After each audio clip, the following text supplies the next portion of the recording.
एक ही आ ते ਉਹ ਰਸਤਾ ਜਿਹੜਾ ਆ ਉਹਦੇ ਬਾਰੇ ਫਿਰ ਕਿਉਂ ਨਹੀਂ ਸਮਝਾਉਂਦੇ ਰਸਤੇ ਜਦੋਂ ਇੱਕ ਆ ਤੇ ਫਿਰ ਤਲੀਮ ਵੀ ਇੱਕ ਹੀ ਹੋਣੀ ਚਾਹੀਦੀ। ਠੀਕ ਹੈ, ਹੁਣ ਮੁਸਲਮਾਨ ਦੀ ਤਲੀਮ ਹੋ ਰਿਹਾ ਤੇ ਉਹਦਾ ਤਰੀਕਾ ਵੀ ਹੋ ਰਿਹਾ, ਕ੍ਰਿਸਚਨ ਦੀ ਤਲੀਮ ਹੋ ਰਿਹਾ ਉਹਦਾ ਤਰੀਕਾ ਵੀ ਹੋ ਰਿਹਾ, ਹਿੰਦੂ ਦੀ ਤਲੀਮ ਹੋ ਰਿਹਾ ਉਹਦਾ ਤਰੀਕਾ ਵੀ ਹੋ ਰਿਹਾ, ਸਿੱਖ ਦੀ ਤਲੀਮ ਹੋ ਰਿਹਾ ਉਹਦਾ ਤਰੀਕਾ ਵੀ ਹੋ ਰਿਹਾ।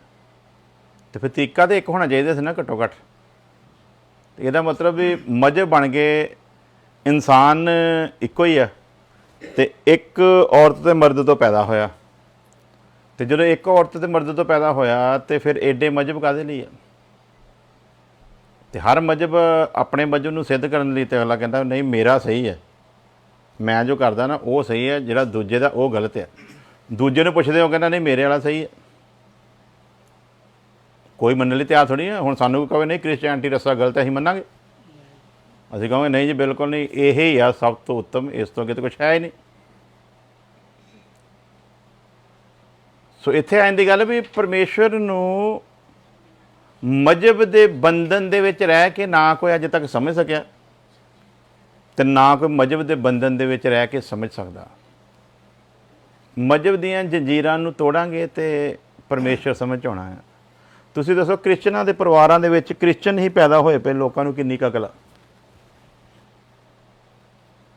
ਜਿਹੜੇ ਅਸੀਂ ਤਾਂ ਕਹਿੰਦੇ ਵੀ ਦੂਜਿਆਂ ਨੂੰ ਕਹਿੰਦੇ ਹਾਂਜੀ ਤੁਸੀਂ ਮਸੀਹ ਯਿਸੂ ਨੂੰ ਕਬੂਲ ਕਰੋ ਜੀ, ਪਾਪਾਂ ਦੀ ਮਾਫੀ ਉਹਦੇ ਨਾਮ ਦੇ ਵਿੱਚ ਹੀ ਹੈ। ਉਹੋ ਹੀ ਹੈ ਇੱਕ ਜਿਹੜਾ ਪਾਪਾਂ ਨੂੰ ਬਖਸ਼ਣ ਦਾ ਅਧਿਕਾਰ ਰੱਖਦਾ ਆ, ਉਹਨੇ ਪਾਪ ਦੇ ਲਈ ਕੀਮਤ ਦਿੱਤੀ ਹੈ।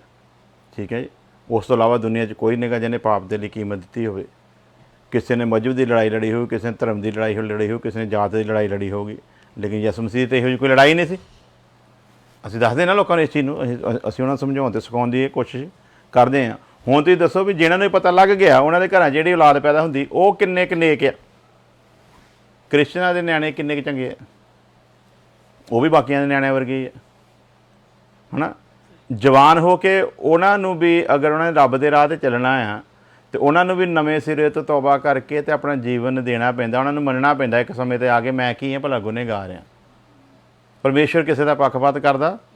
ਉਹ ਭਾਵੇਂ ਕ੍ਰਿਸਚਨ ਪਰਿਵਾਰ ਦੇ ਵਿੱਚ, ਭਾਵੇਂ ਇੱਕ ਪੁਰੋਹਿਤ ਦੇ ਘਰ ਦੇ ਵਿੱਚ ਹੀ ਕਿਉਂ ਨਾ ਜਨਮਿਆ ਹੋਵੇ, ਆਦਮ ਦੇ ਪਾਪ ਦਾ ਅਸਰ ਤੇ ਆਦਮ ਦੇ ਪਾਪ ਦਾ ਗੁਨਾਹ ਜਿਹੜਾ ਖੂਨ ਦੇ ਵਿੱਚ ਆਦਮ ਦੇ ਚੱਲਦਾ ਆ ਰਿਹਾ ਤੇ ਜਿਹੜਾ ਸਾਡੀਆਂ ਨਸਾਂ ਦੇ ਵਿੱਚ ਵੀ ਦੌੜਦਾ,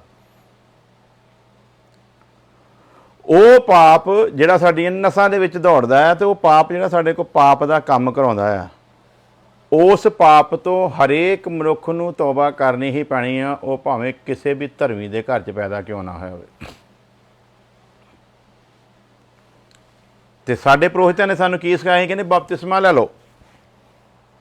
ਇਹ ਦੁਹਾਈ ਦਿੰਦੇ ਨੇ ਬਪਤਿਸਮਾ ਲੈ ਲਓ ਜੀ। ਕਾਹਦੇ ਲਈ ਲੈਣਾ ਜੀ? ਬਪਤਿਸਮੇ ਤੋਂ ਬਿਨਾਂ ਤੁਸੀਂ ਸਵਰਗ ਦੀ ਬਾਦਸ਼ਾਹ 'ਚ ਨਹੀਂ ਜਾ ਸਕਦੇ।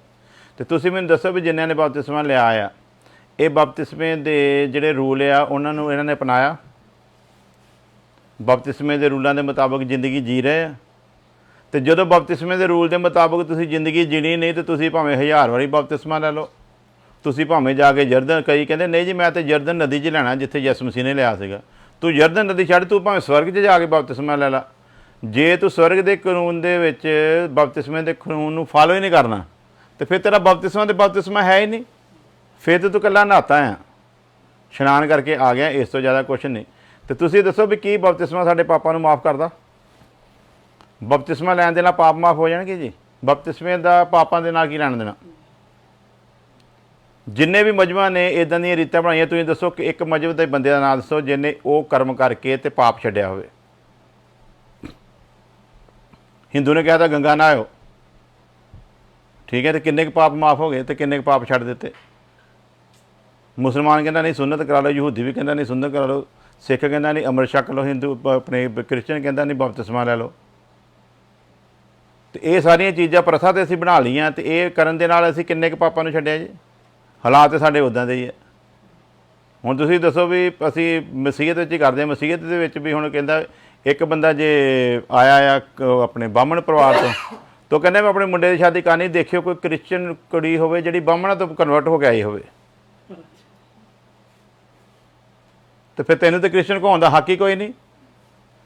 ਫਿਰ ਤਾਂ ਤੂੰ ਕੋਈ ਬਾਹਮਣ ਲੱਭ ਤੇ ਬਾਹਮਣ ਦੀ ਕੁੜੀ ਨਾਲ ਸ਼ਾਦੀ ਕਰਨਾ, ਤੂੰ ਆਪਣੇ ਨੂੰ ਕ੍ਰਿਸਚਨ ਗੱਲ ਹੀ ਕਹਿਣਾ। ਇਹਦਾ ਮਤਲਬ ਇਹ ਅਗਰ ਚੀਜ਼ ਅੱਜ ਵੀ ਸਾਡੇ ਵਿੱਚ ਹੈਗੀ ਆ ਤੇ ਫਿਰ ਕੀ ਹੈ ਭਲਾ, ਪਾਪ ਦੇ ਅਸੀਂ ਅਜੇ ਵੀ ਗੁਲਾਮ ਹੈ ਤੇ ਪਾਪ ਸਾਡੇ ਅੰਦਰ ਕੰਮ ਕਰਦਾ।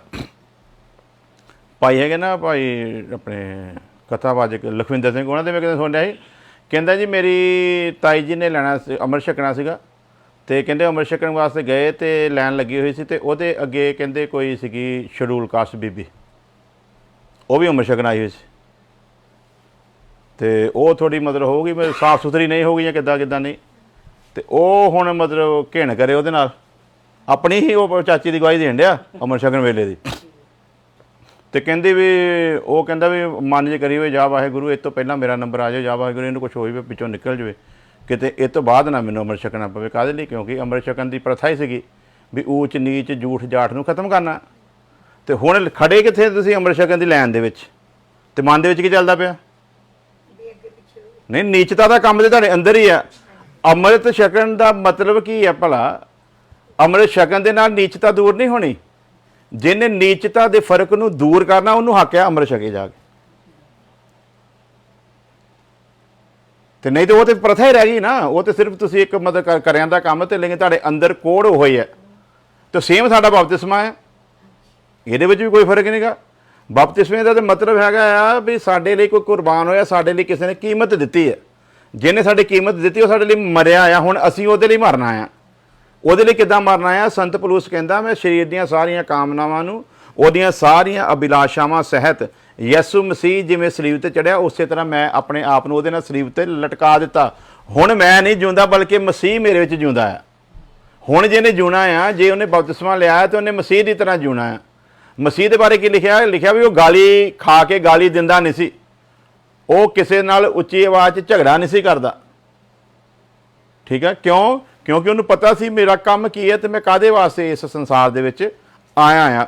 ਇਸ ਲਈ ਸੰਤ ਪਲੂਸ ਨੇ ਕਹਿੰਦੇ ਵੀ ਤੁਸੀਂ ਉਹਦੇ ਸੁਭਾਅ ਦੇ ਉੱਤੇ ਬਣੋ, ਤੇ ਬਪਤਿਸਮਾ ਲੈਣ ਦਾ ਤੇ ਹੱਕ ਉਹਨੂੰ ਹੀ ਆ ਨਾ, ਫਿਰ ਜਿਹੜਾ ਉਹਦੇ ਸੁਭਾਅ ਦੇ ਉੱਤੇ ਬਣਨਾ ਚਾਹੁੰਦਾ ਆ, ਤੇ ਸੁਭਾਅ ਜੇ ਤੁਸੀਂ ਉਹੀ ਰੱਖਣਾ ਆ, ਫਿਰ ਤੁਹਾਡਾ ਬਪਤਿਸਮਾ ਨਹੀਂ, ਫਿਰ ਤੁਸੀਂ ਇਸ਼ਨਾਨ ਨਹੀਂ ਕੀਤਾ ਆ।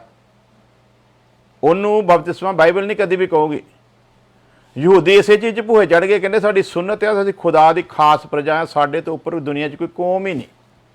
ਯਹੂਦੀ ਅੱਜ ਵੀ ਇਹੀ ਅਣਖ ਰੱਖਦੇ ਆ, ਯਹੂਦੀਆਂ ਦਾ ਅੱਜ ਵੀ ਇਹ ਦਾਵਾ, ਇਸੇ ਕਰਕੇ ਯਹੂਦੀ ਦੂਜੀਆਂ ਕੌਮਾਂ ਦੇ 'ਚ ਮੇਲ ਨਹੀਂ ਕਰਦੇ, ਦੂਜੀਆਂ ਕੌਮਾਂ 'ਚ ਜ਼ਿਆਦਾ ਦੂਰ ਹੀ ਰਹਿੰਦੇ ਆ, ਦੋਨਾਂ ਵਿੱਚ ਜ਼ਿਆਦਾ ਮਿਕਸਅਪ ਨਹੀਂ ਹੁੰਦੇ। ਉਹਦਾ ਕਾਰਨ ਇਹ ਹੈ ਵੀ ਉਹ ਆਪਣੇ ਆਪ ਨੂੰ ਦੁਨੀਆ ਵਿੱਚ ਸਭ ਤੋਂ ਆਲਾ ਕੌਮ ਸਮਝਦੇ ਆ, ਤੇ ਸਮਝਦੇ ਗੱਲ ਇਹ ਹੈ ਵੀ ਸਾਡੇ ਪਿਤਾ ਅਬਰਾਹਮ ਦੇ ਨਾਲ ਪਰਮੇਸ਼ਵਰ ਨੇ ਸੁਨਨਤ ਦੇ ਦੁਆਰਾ ਨੇਮ ਬੰਨਿਆ ਸੀ, ਤੇ ਅਸੀਂ ਹਾਂ, ਸਾਡੇ ਨਾਲ ਨੇਮ ਆ ਪਰਮੇਸ਼ਵਰ ਦਾ। ਤੇ ਵਚਨ ਕੀ ਦੱਸਦਾ ਭਲਾ? ਕਹਿੰਦਾ ਤੁਹਾਡੀ ਸੁਨਨਤ ਮੇਰੀ ਨਜ਼ਰ ਦੇ ਵਿੱਚ ਸੁਨਨਤ ਨਹੀਂ ਗੀ। ਜਿਹੜੇ ਘਮੰਡ ਕਰਦੇ ਸੁਨਨਤ ਤੇ ਉਹਨਾਂ ਨੂੰ ਪਰਮੇਸ਼ਵਰ ਦਾ ਵਚਨ ਕੀ ਕਹਿੰਦਾ ਭਲਾ? ਉਹਨਾਂ ਦੇ ਹੀ ਵਚਨ ਕੀ ਦੱਸਦਾ ਵੀ ਤੁਹਾਡੀ ਸੁਨਨਤ ਮੇਰੀ ਨਜ਼ਰ ਦੇ ਵਿੱਚ ਸੁਨਨਤ ਨਹੀਂ। ਤੁਸੀਂ ਖਲੜੀ ਦੀ ਸੁਨਨਤ ਤੇ ਕੀਤੀ, ਪਰ ਮੈਂ ਤੁਹਾਡੇ ਮਨ ਦੀ ਸੁਨਨਤ ਚਾਹੁੰਦਾ ਸੀ, ਤੇ ਮਨ ਤੋਂ ਤਾਂ ਤੁਸੀਂ ਦੁਸ਼ਟ ਹੀ ਰਹੇ। ਤੇ ਜੇ ਤੁਹਾਡਾ ਮਨ ਹੀ ਨਹੀਂ ਬਦਲਿਆ, ਕ੍ਰਿਸਚਨ ਦਾ ਮਤਲਬ ਕੀ ਹੈ? ਤੌਬਾ ਕਰਨੀ ਹੈ ਆਪਣੇ ਪਾਪਾਂ ਤੋਂ, ਠੀਕ ਹੈ ਜੀ, ਤੇ ਅੰਤ ਵਿੱਚ ਇਹ ਕਹਿਣਾ ਵੀ ਮੈਂ ਕੁਛ ਨਹੀਂਗਾ, ਬਸ ਜੋ ਕੁਛ ਹੈਗਾ ਮੇਰਾ ਪਰਮੇਸ਼ਰ, ਮੇਰਾ ਸਿਰਜਣਹਾਰ ਸ੍ਰਿਸ਼ਟੀ ਕਰਤਾ ਜੀ। ਤੇ ਕੀ ਅਸੀਂ ਇੱਦਾਂ ਦੇ ਬਣੇ, ਜਾਂ ਕੀ ਅਸੀਂ ਇੱਦਾਂ ਦੇ ਬਣਨ ਦੀ ਕੋਸ਼ਿਸ਼ ਕੀਤੀ ਹੈ, ਜਾਂ ਅਸੀਂ ਕੀ ਇਸ ਕੋਸ਼ਿਸ਼ ਦੇ ਵਿੱਚ ਲੱਗੇ ਹੋਏ ਹਾਂ? ਜੇ ਤੇ ਅਸੀਂ ਇਹ ਕੰਮ ਕਰ ਰਹੇ ਹਾਂ ਤੇ ਫਿਰ ਉਹਦਾ ਫਾਇਦਾ ਆ, ਤੇ ਜੇ ਅਸੀਂ ਇਹ ਕੰਮ ਨਹੀਂ ਕਰ ਰਹੇ ਤੇ ਫਿਰ ਐਵੇਂ ਅਸੀਂ ਡਰਾਮੇਬਾਜ਼ ਹੀ ਹਾਂ। ਮਜ਼ਹਬ ਦਾ ਮਤਲਬ ਇੱਕ ਆਈਡੀਆ, ਮਜ਼ਹਬ ਦਾ ਜਿਹੜਾ ਅਰਥ ਹੈ ਨਾ, ਜਿਹੜਾ ਫਿਲਾਸਫਰਾਂ ਨੇ ਕੱਢਿਆ, ਉਹਦਾ ਮਤਲਬ ਕਿ ਇੱਕ ਆਈਡੀਆ। ਆਈਡੀਆ ਦਾ ਮਤਲਬ ਕਿ ਹਰੇਕ ਨੇ ਪਰਮੇਸ਼ਵਰ ਤੱਕ ਪਹੁੰਚਣ ਦਾ ਇੱਕ ਆਈਡੀਆ ਲਿਆ ਆ। ਇੱਦਾਂ ਨਹੀਂ ਇੱਦਾਂ ਪਹੁੰਚਿਆ ਜਾ ਸਕਦਾ, ਇੱਦਾਂ ਨਹੀਂ ਇੱਦਾਂ ਪਹੁੰਚਿਆ ਜਾ ਸਕਦਾ। ਆਈਡੀਆ ਮਾੜਾ ਨਹੀਂ, ਕਿਸੇ ਵੀ ਮਜ਼ਹਬ ਦਾ ਆਈਡੀਆ ਮਾੜਾ ਨਹੀਂ, ਆਈਡੀਆ ਸਾਰਾ ਹੀ ਠੀਕ ਆ। ਪਰ ਗੱਲ ਕਿੱਥੇ ਆ ਜਾਂਦੀ ਹੈ? ਜਦੋਂ ਮੈਂ ਆਪਣੇ ਕਰਮ ਦੇ ਉੱਤੇ ਘਮੰਡ ਕਰਦਾ। ਮੈਂ ਕੀ ਕਹਿੰਦਾ, ਮੈਨੂੰ ਰੱਬ ਦੀ ਕੋਈ ਜ਼ਰੂਰਤ ਨਹੀਂ, ਮੈਂ ਚੰਗੇ ਕੰਮ ਕਰੂੰਗਾ। ਰੱਬ ਦਾ ਰਜਾ ਤੇ ਇਹ ਹੀ ਹੈ ਨਾ ਵੀ ਇਨਸਾਨ ਚੰਗੇ ਕੰਮ ਕਰੇ, ਤੇ ਮੈਂ ਚੰਗੇ ਕੰਮ ਕਰੂੰਗਾ, ਠੀਕ ਹੈ, ਤੇ ਮੈਂ ਚੰਗੇ ਕੰਮ ਕਰਕੇ ਆਪਣੇ ਆਪ ਹੀ ਉਹਦੇ ਮਨ ਨੂੰ ਭਾਉਣ ਲੱਪਣਾ। ਇਸ ਕਰਕੇ ਮੈਨੂੰ ਰੱਬ ਦੀ ਜ਼ਰੂਰਤ ਨਹੀਂ, ਮੈਨੂੰ ਮੰਦਰ ਮਸਜਿਦ ਗੁਰਦੁਆਰੇ ਚਰਚ ਜਾਣ ਦੀ ਜ਼ਰੂਰਤ ਨਹੀਂ, ਮੈਨੂੰ ਕਿਸੇ ਸੰਗਤ ਵਿੱਚ ਬਹਿਣ ਦੀ ਜ਼ਰੂਰਤ ਨਹੀਂ, ਮੈਨੂੰ ਸਤਸੰਗ ਦੇ ਵਿੱਚ ਬਹਿਣ ਦੀ। ਜਿੰਨੀ ਦੇਰ ਤੂੰ ਸਤਸੰਗ 'ਚ ਬਹਿੰਦਾ ਨਹੀਂ, ਤੇਰਾ ਸੱਚੇ ਦੇ ਨਾਲ ਸੰਗ ਹੋਣਾ ਹੀ ਨਹੀਂ। ਤੇ ਕਰਮ ਤੂੰ ਜਿੰਨੇ ਮਰਜ਼ੀ ਕਰ ਲਾ, ਕਰਮ ਤੇਰੇ ਵਿੱਚ ਘਮੰਡ ਤੇ ਲਿਆ ਸਕਦੇ ਆ ਵੀ ਤੂੰ ਬੜਾ ਨੇਕ ਆ, ਪਰ ਤੈਨੂੰ ਪਰਮੇਸ਼ਵਰ ਦੇ ਨਾਲ ਜੋੜ ਨਹੀਂ ਸਕਦੇ। ਤੇ ਜੇ ਤੂੰ ਪਰਮੇਸ਼ਵਰ ਦੇ ਨਾਲ ਜੁੜਨਾ ਆ ਤੇ ਫਿਰ ਪਹਿਲਾਂ ਤੈਨੂੰ ਆਪਣੇ ਆਪ ਨੂੰ ਉਹਦੇ ਸਪੁਰਦ ਕਰਨਾ ਪੈਣਾ ਆ, ਉਹਦੇ ਸਪੁਰਦ ਕਰਕੇ ਉਹਦੇ ਵਿੱਚ ਰਹਿ ਕੇ ਉਹਦੀ ਰਜਾ ਦੇ ਵਿੱਚ ਚੱਲਦੇ ਹੋਏ ਫਿਰ ਜਿਹੜੇ ਤੂੰ ਕਰਮ ਕਰੂੰਗਾ ਉਹ ਕਰਮ ਤੇਰੇ ਵਿੱਚ ਘਮੰਡ ਨਹੀਂ ਆਉਣ ਦੇਣਗੇ। ਹੁਣ ਆਮਦ ਇਹ ਹੈ ਨਾ, ਉਹ ਕੋਈ ਗਰੀਬ ਵਿਚਾਰਾ ਰਸਤੇ 'ਚ ਮੰਗਦਾ ਪਿਆ, ਕਾਰ ਰੋਕਦਾ ਆ ਤੇ ਉਹਨੂੰ 1 2 5 7 ਡਾਲਰ ਦੇ ਕੇ ਤੇ ਉਹ ਸਮਝਦਾ ਮੈਂ ਬੜਾ ਧਰਮ ਦਾ ਕੰਮ ਕਰ ਲਿਆ ਵੀ ਇੱਕ ਭੁੱਖੇ ਨੂੰ ਮੈਂ ਦੇ ਆਇਆ। ਇਹੀ ਹੈ, ਇੰਨਾ ਕੀ ਕੀਤਾ, ਤੂੰ ਲੁੱਟਿਆ ਕਿੰਨਾ? ਤੇ ਹੁਣ ਤੇਰਾ ਲੁੱਟਿਆ ਪਰਮੇਸ਼ਵਰ ਨੇ ਤੇ ਉਹ ਦੇਖਣਾ ਆ, ਤੂੰ ਜਿਹੜਾ ਦਾਨ ਕੀਤਾ ਉਹ ਨਹੀਂ ਦੇਖਣਾ। ਤੂੰ ਜਿਹੜਾ ਕਿਸੇ ਦਾ ਘਰ ਬਰਬਾਦ ਕਰਕੇ ਲੁੱਟਿਆ ਨਾ, ਉਹਨੇ ਉਹ ਦੇਖਣਾ ਆ। ਉਹਨੇ ਉਦੋਂ ਉਹ ਤਰਾਜੂ 'ਚ ਪਾਉਣਾ, ਉਹਨੂੰ ਪਾਉਣਾ। ਉਹਨੇ ਤੇਰੇ ਉਸ ਚੰਗੇ ਕਰਮ ਨੂੰ ਜਿਹੜਾ ਤੂੰ ਕਰਕੇ ਖੁਸ਼ ਹੋਇਆ ਉਹਨੂੰ ਨਹੀਂ ਪਾਉਣਾ। ਤੇ ਹੁਣ ਜੇ ਤੁਸੀਂ ਪਰਮੇਸ਼ਵਰ ਦੇ ਖੌਫ ਦੇ ਵਿੱਚ ਆ, ਫਿਰ ਤੁਸੀਂ ਦਾਨ ਬੇਸ਼ੱਕ ਘੱਟ ਕਰੋਗੇ ਪਰ ਤੁਸੀਂ ਕਿਸੇ ਦੀ ਜੇਬ ਕੱਟਣ ਦੇ ਲਈ ਤਿਆਰੀ ਨਹੀਂ ਕਰੋਗੇ। ਤੁਸੀਂ ਕਿਸੇ ਦੀ ਜੇਬ ਖਾਲੀ ਕਰਨ ਦਾ ਆਪਣੇ ਮਨ ਦੇ ਵਿੱਚ ਉਪਰਾਲਾ ਕਦੇ ਵੀ ਨਹੀਂ ਕਰੋਗੇ। ਤੁਸੀਂ ਕਿਸੇ ਨੂੰ ਨੁਕਸਾਨ ਪਹੁੰਚਾਉਣ ਦੇ ਲਈ ਕਦੇ, ਇਸ ਕਰਕੇ ਲਿਖਿਆ ਨਾ ਵਚਨ ਦੇ ਵਿੱਚ, ਪ੍ਰੇਮ ਉੱਤਮ ਆ, ਪ੍ਰੇਮ ਪਰਮੇਸ਼ਵਰ ਆ। ਕਿਉਂ ਆ? ਕਿਉਂਕਿ ਜੇ ਅਸੀਂ ਕਿਸੇ ਨਾਲ ਪ੍ਰੇਮ ਕਰਦੇ ਨਾ, ਅਸੀਂ ਉਹਦਾ ਬੁਰਾ ਤੱਕ ਹੀ ਨਹੀਂ ਸਕਦੇ। ਤੇ ਜਿਹਦੇ ਨਾਲ ਅਸੀਂ ਪ੍ਰੇਮ ਕਰਦੇ ਉਹਦੇ ਵਾਸਤੇ ਸਾਨੂੰ ਕੋਈ ਕਿੰਨੀ ਮਰਜ਼ੀ ਖਿਲਾਫਤ ਦੀਆਂ ਗੱਲਾਂ ਆ ਕੇ ਕਰੇ। ਜਿਹਦੇ ਨਾਲ ਸਾਡਾ ਪ੍ਰੇਮ ਆ, ਅਸੀਂ ਕਿਸੇ ਦੀ ਸੁਣਨ ਲਈ ਵੀ ਤਿਆਰ ਨਹੀਂ ਹੁੰਦੇ। ਹੁਣ ਮੋਦੀ ਭਗਤਾਂ ਨੂੰ ਤੁਸੀਂ ਜੋ ਮਰਜ਼ੀ ਕਹਿ ਲਓ, ਮੰਨਣ ਲਈ ਤਿਆਰ ਹੈਗੇ। ਉਹ ਕਹਿੰਦੇ ਨਹੀਂ ਜੀ ਨਹੀਂ, ਇਹ ਤੇ ਕ੍ਰਿਸ਼ਨ ਦਾ ਅਵਤਾਰ ਬਣ ਕੇ ਆਇਆ। ਕੋਈ ਕਹਿੰਦਾ ਇਹ ਤੇ ਰਾਮ ਦਾ ਅਵਤਾਰ ਆ। ਕੋਈ ਕਹਿੰਦੇ ਸਾਕਸ਼ਾਤ ਬ੍ਰਹਮਾ ਹੀ ਆ ਗਿਆ। ਇਹ ਤਾਂ ਤੁਹਾਨੂੰ ਸਾਨੂੰ ਪਤਾ ਨਾ ਵੀ ਬ੍ਰਹਮਾ ਕੀ ਕਰਨ ਡਿਆ। ਅਗਲੇ ਮੰਨਣ ਲਈ ਤਿਆਰ ਆ। ਅਗਲੇ ਕਹਿੰਦੇ ਨਾ ਜੀ, ਜੋ ਕਿਉਂ ਭਲਾ ਉਹਨਾਂ ਨੂੰ ਮੋਦੀ ਦੇ ਨਾਲ ਕੀ ਹੈ ਭਲਾ ਪਿਆਰ ਹੋ ਗਿਆ ਵੀ ਇਹ ਹਿੰਦੂਆਂ ਦਾ ਰਕਸ਼ਕ ਬਣ ਗਿਆ। ਜਿੱਦਾਂ ਚਾਣਕਿਆ ਸੀਗਾ, ਜਿੱਦਾਂ ਸਵਾਮੀ ਵਿਵੇਕਾਨੰਦ ਹੋਣੀ ਸੀਗੇ, ਜਿੱਦਾਂ ਸਾਵਰਕਰ ਹੋਣੀ ਸੀਗੇ, ਜਿੱਦਾਂ ਸਰਦਾਰ ਪਟੇਲ ਹੋਣੀ ਸੀਗੇ, ਉੱਦਾਂ ਹੀ ਇਹ ਹਿੰਦੂਆਂ ਦੇ ਹੱਕ ਦੇ ਵਿੱਚ ਆ ਕੇ ਖੜਾ ਆ।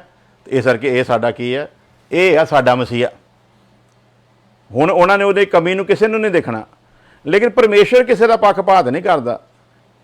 ਜਿਹਨੂੰ ਉਹ ਆਪਣਾ ਦੇਵਤਾ ਤੱਕ ਮੰਨ ਕੇ ਬੈਠੇ ਨਾ, ਪਰਮੇਸ਼ਵਰ ਉਹਨੂੰ ਅੰਦਰੋਂ ਜਾਣਦਾ ਹੈ ਵੀ ਉਹ ਕਿੰਨਾ ਕੁ ਪਾਕ ਤੇ ਸਾਫ਼ ਹੈ। ਤੇ ਪਰਮੇਸ਼ਵਰ ਨੇ ਜਦੋਂ ਉਹਦੀਆਂ ਕਰਨੀਆਂ ਦਾ ਹਿਸਾਬ ਕਰਨਾ ਹੈ, ਉਦੋਂ ਨੇ ਇਹ ਨਹੀਂ ਦੇਖਣਾ ਤੂੰ ਭਾਰਤ ਦੇਸ਼ ਦਾ ਪ੍ਰਧਾਨ ਮੰਤਰੀ ਸੀਗਾ।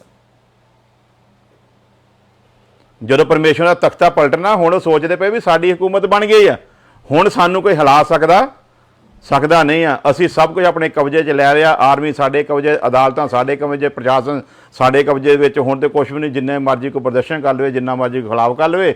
ਹੋਰ ਥੋੜ੍ਹੇ ਦਿਨਾਂ ਨੂੰ ਅਸੀਂ ਸੰਵਿਧਾਨ ਵੀ ਚੇਂਜ ਕਰਕੇ ਉਹ ਮਾਰਾਂਗੇ ਤੇ ਬਾਅਦ 'ਚ ਹੁਕੂਮਤ ਕਰਾਂਗੇ। ਕੌਮਾਂ ਨੂੰ ਪਹਿਲਾਂ ਦੀ ਤਰ੍ਹਾਂ ਅਸੀਂ ਗੁਲਾਮ ਬਣਾ ਲਵਾਂਗੇ। ਉਹ ਸੋਚਦੇ ਪਏ ਅਸੀਂ ਸਭ ਕੁਝ ਕਰ ਲਿਆ। ਉਹਨਾਂ ਨੇ ਇਹ ਨਹੀਂ ਪਤਾ ਤਖਤਾ ਪਲਟਣ ਵਾਲਾ ਕਿੱਥੇ ਬੈਠਾ ਭਲਾ। ਉਹਨੇ ਫਿਰੌਨ ਵਰਗਿਆਂ ਦੇ ਘਮੰਡ ਨੂੰ ਚਕਨਾਚੂਰ ਕਰਕੇ ਤੇ ਲਿਆ ਕੇ ਸਮੁੰਦਰ 'ਚ ਬਿਠਾ ਦਿੱਤਾ। ਅੱਜ ਤੱਕ ਲਾਸ਼ ਜਿਹੜੀ ਆ ਨਾ ਕੀੜਾ ਖਾਂਦਾ, ਨਾ ਪਾਣੀ ਗਾਲਦਾ, ਨਾ ਅੱਗ ਸਾੜਦੀ ਹੈ। ਇੱਕ ਨਿਸ਼ਾਨ ਬਣਾ ਕੇ 3500 ਸਾਲਾਂ ਤੋਂ ਰੱਬ ਨੇ ਰੱਖਿਆ ਹੋਇਆ ਉਹਦੀ ਲਾਸ਼ ਨੂੰ। ਦੱਸਣਾ ਚਾਹੁੰਦਾ ਬੰਦਾ ਖਾ ਕੇ ਉਹਦੇ 'ਚੋਂ ਕੱਢਿਆ ਗਿਆ ਤੇ ਖਾ ਕੇ 'ਚ ਮਿਲੇਗਾ। ਇਹ ਪਰਮੇਸ਼ਰ ਦਾ ਸਰਾਪ ਨਹੀਂ, ਪਰਮੇਸ਼ਰ ਦੀ ਆਸ਼ੀਸ਼ ਸੀਗੀ।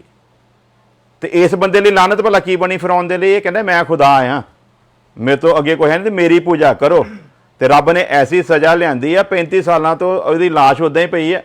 ਅੱਜ ਵੀ ਮਾਸ ਵੱਧਦਾ ਹੈ, ਅੱਜ ਵੀ ਸਭ ਕੁਝ ਹੁੰਦਾ ਆ।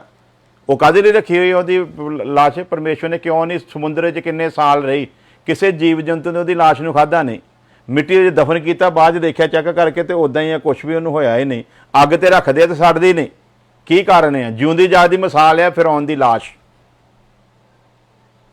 ਕਿੰਨੇ ਉਹਦੇ ਤੇ ਐਕਸਪੈਰੀਮੈਂਟ ਕਰ ਚੁੱਕੀਆਂ ਸਾਇੰਟਿਸਟ ਵੀ, ਹੈ ਨਾ।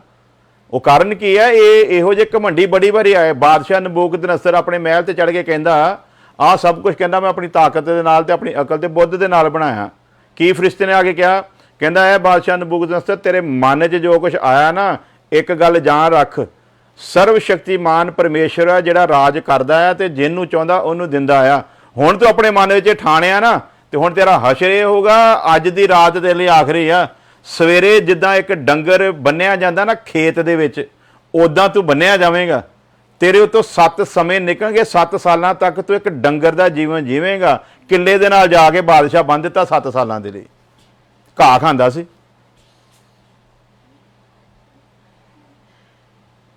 ਤੇ ਇਦਾਂ ਦੇ ਮੋਦੀ ਸ਼ੋਦੀ ਤੇ ਕਈ ਆਉਣੇ ਤੇ ਕਈ ਗਏ ਤੇ ਕਈ ਆਏ। ਤੇ ਇਸ ਕਰਕੇ ਪਰਮੇਸ਼ਵਰ ਜਿਹੜਾ ਨਾ, ਉਹਦੀ ਵਜੂਦ ਨੂੰ ਅਸੀਂ ਸਮਝੀਏ ਕਿ ਉਹਦਾ ਵਜੂਦ ਜਿਹੜਾ ਆ ਉਹ ਕੀ ਆ। ਤੇ ਉਹਨੂੰ ਜਦੋਂ ਅਸੀਂ ਸਮਝਾਂਗੇ, ਜਾਣਾਂਗੇ ਨਾ, ਫਿਰ ਸਾਡੇ ਅੰਦਰ ਸਭ ਤੋਂ ਪਹਿਲਾ ਕੰਮ ਕੀ ਹੁੰਦਾ ਹੈ?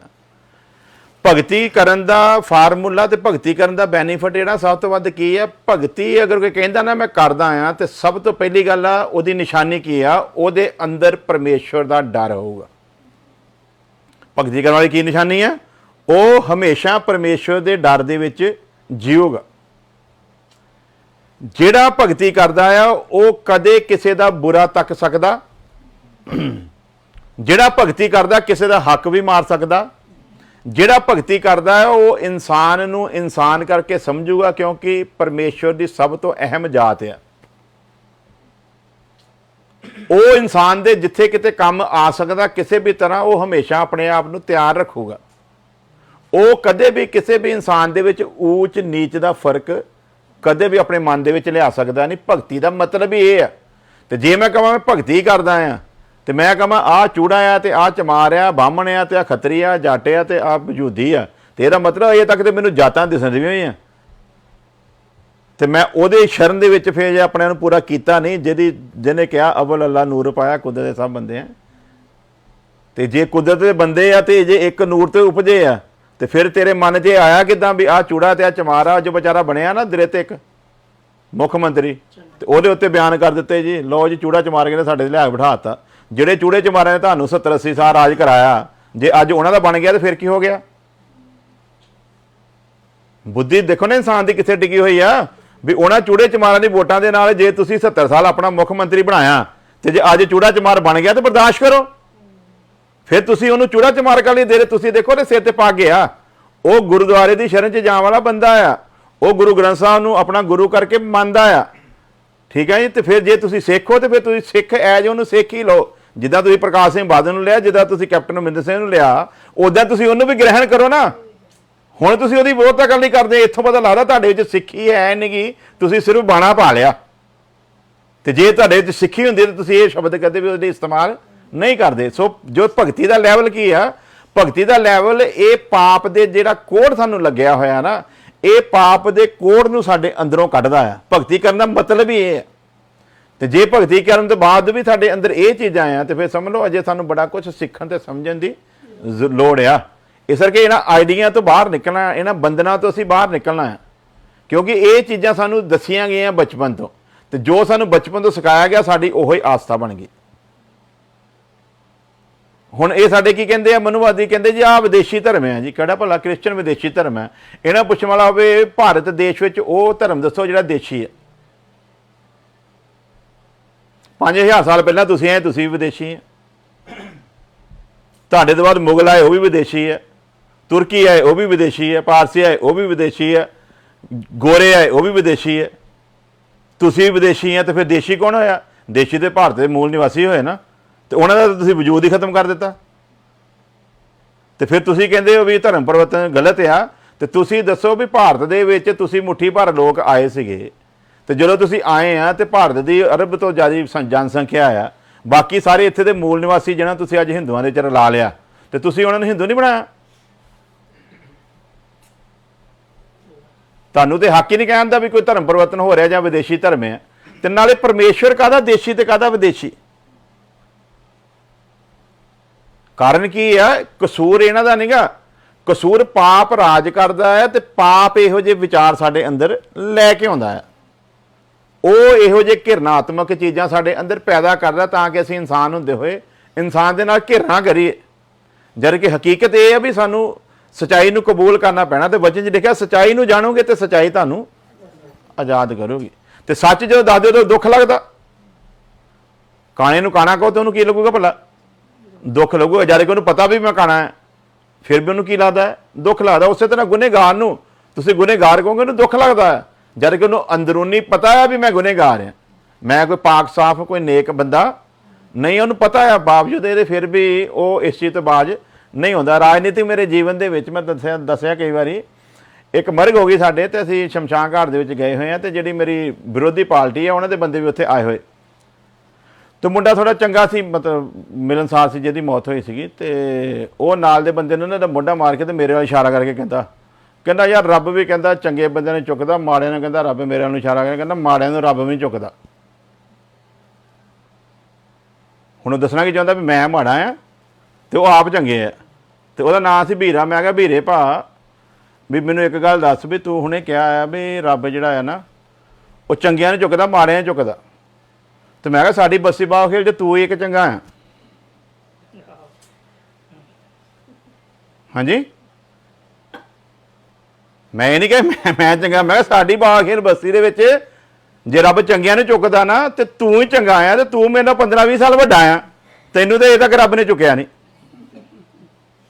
जे तो चंगियां ने चुकना होए फिर तेनू तो चुक लेना चाहिए सी ना, क्योंकि असीं तो माड़े सन, ते चुकना नहीं।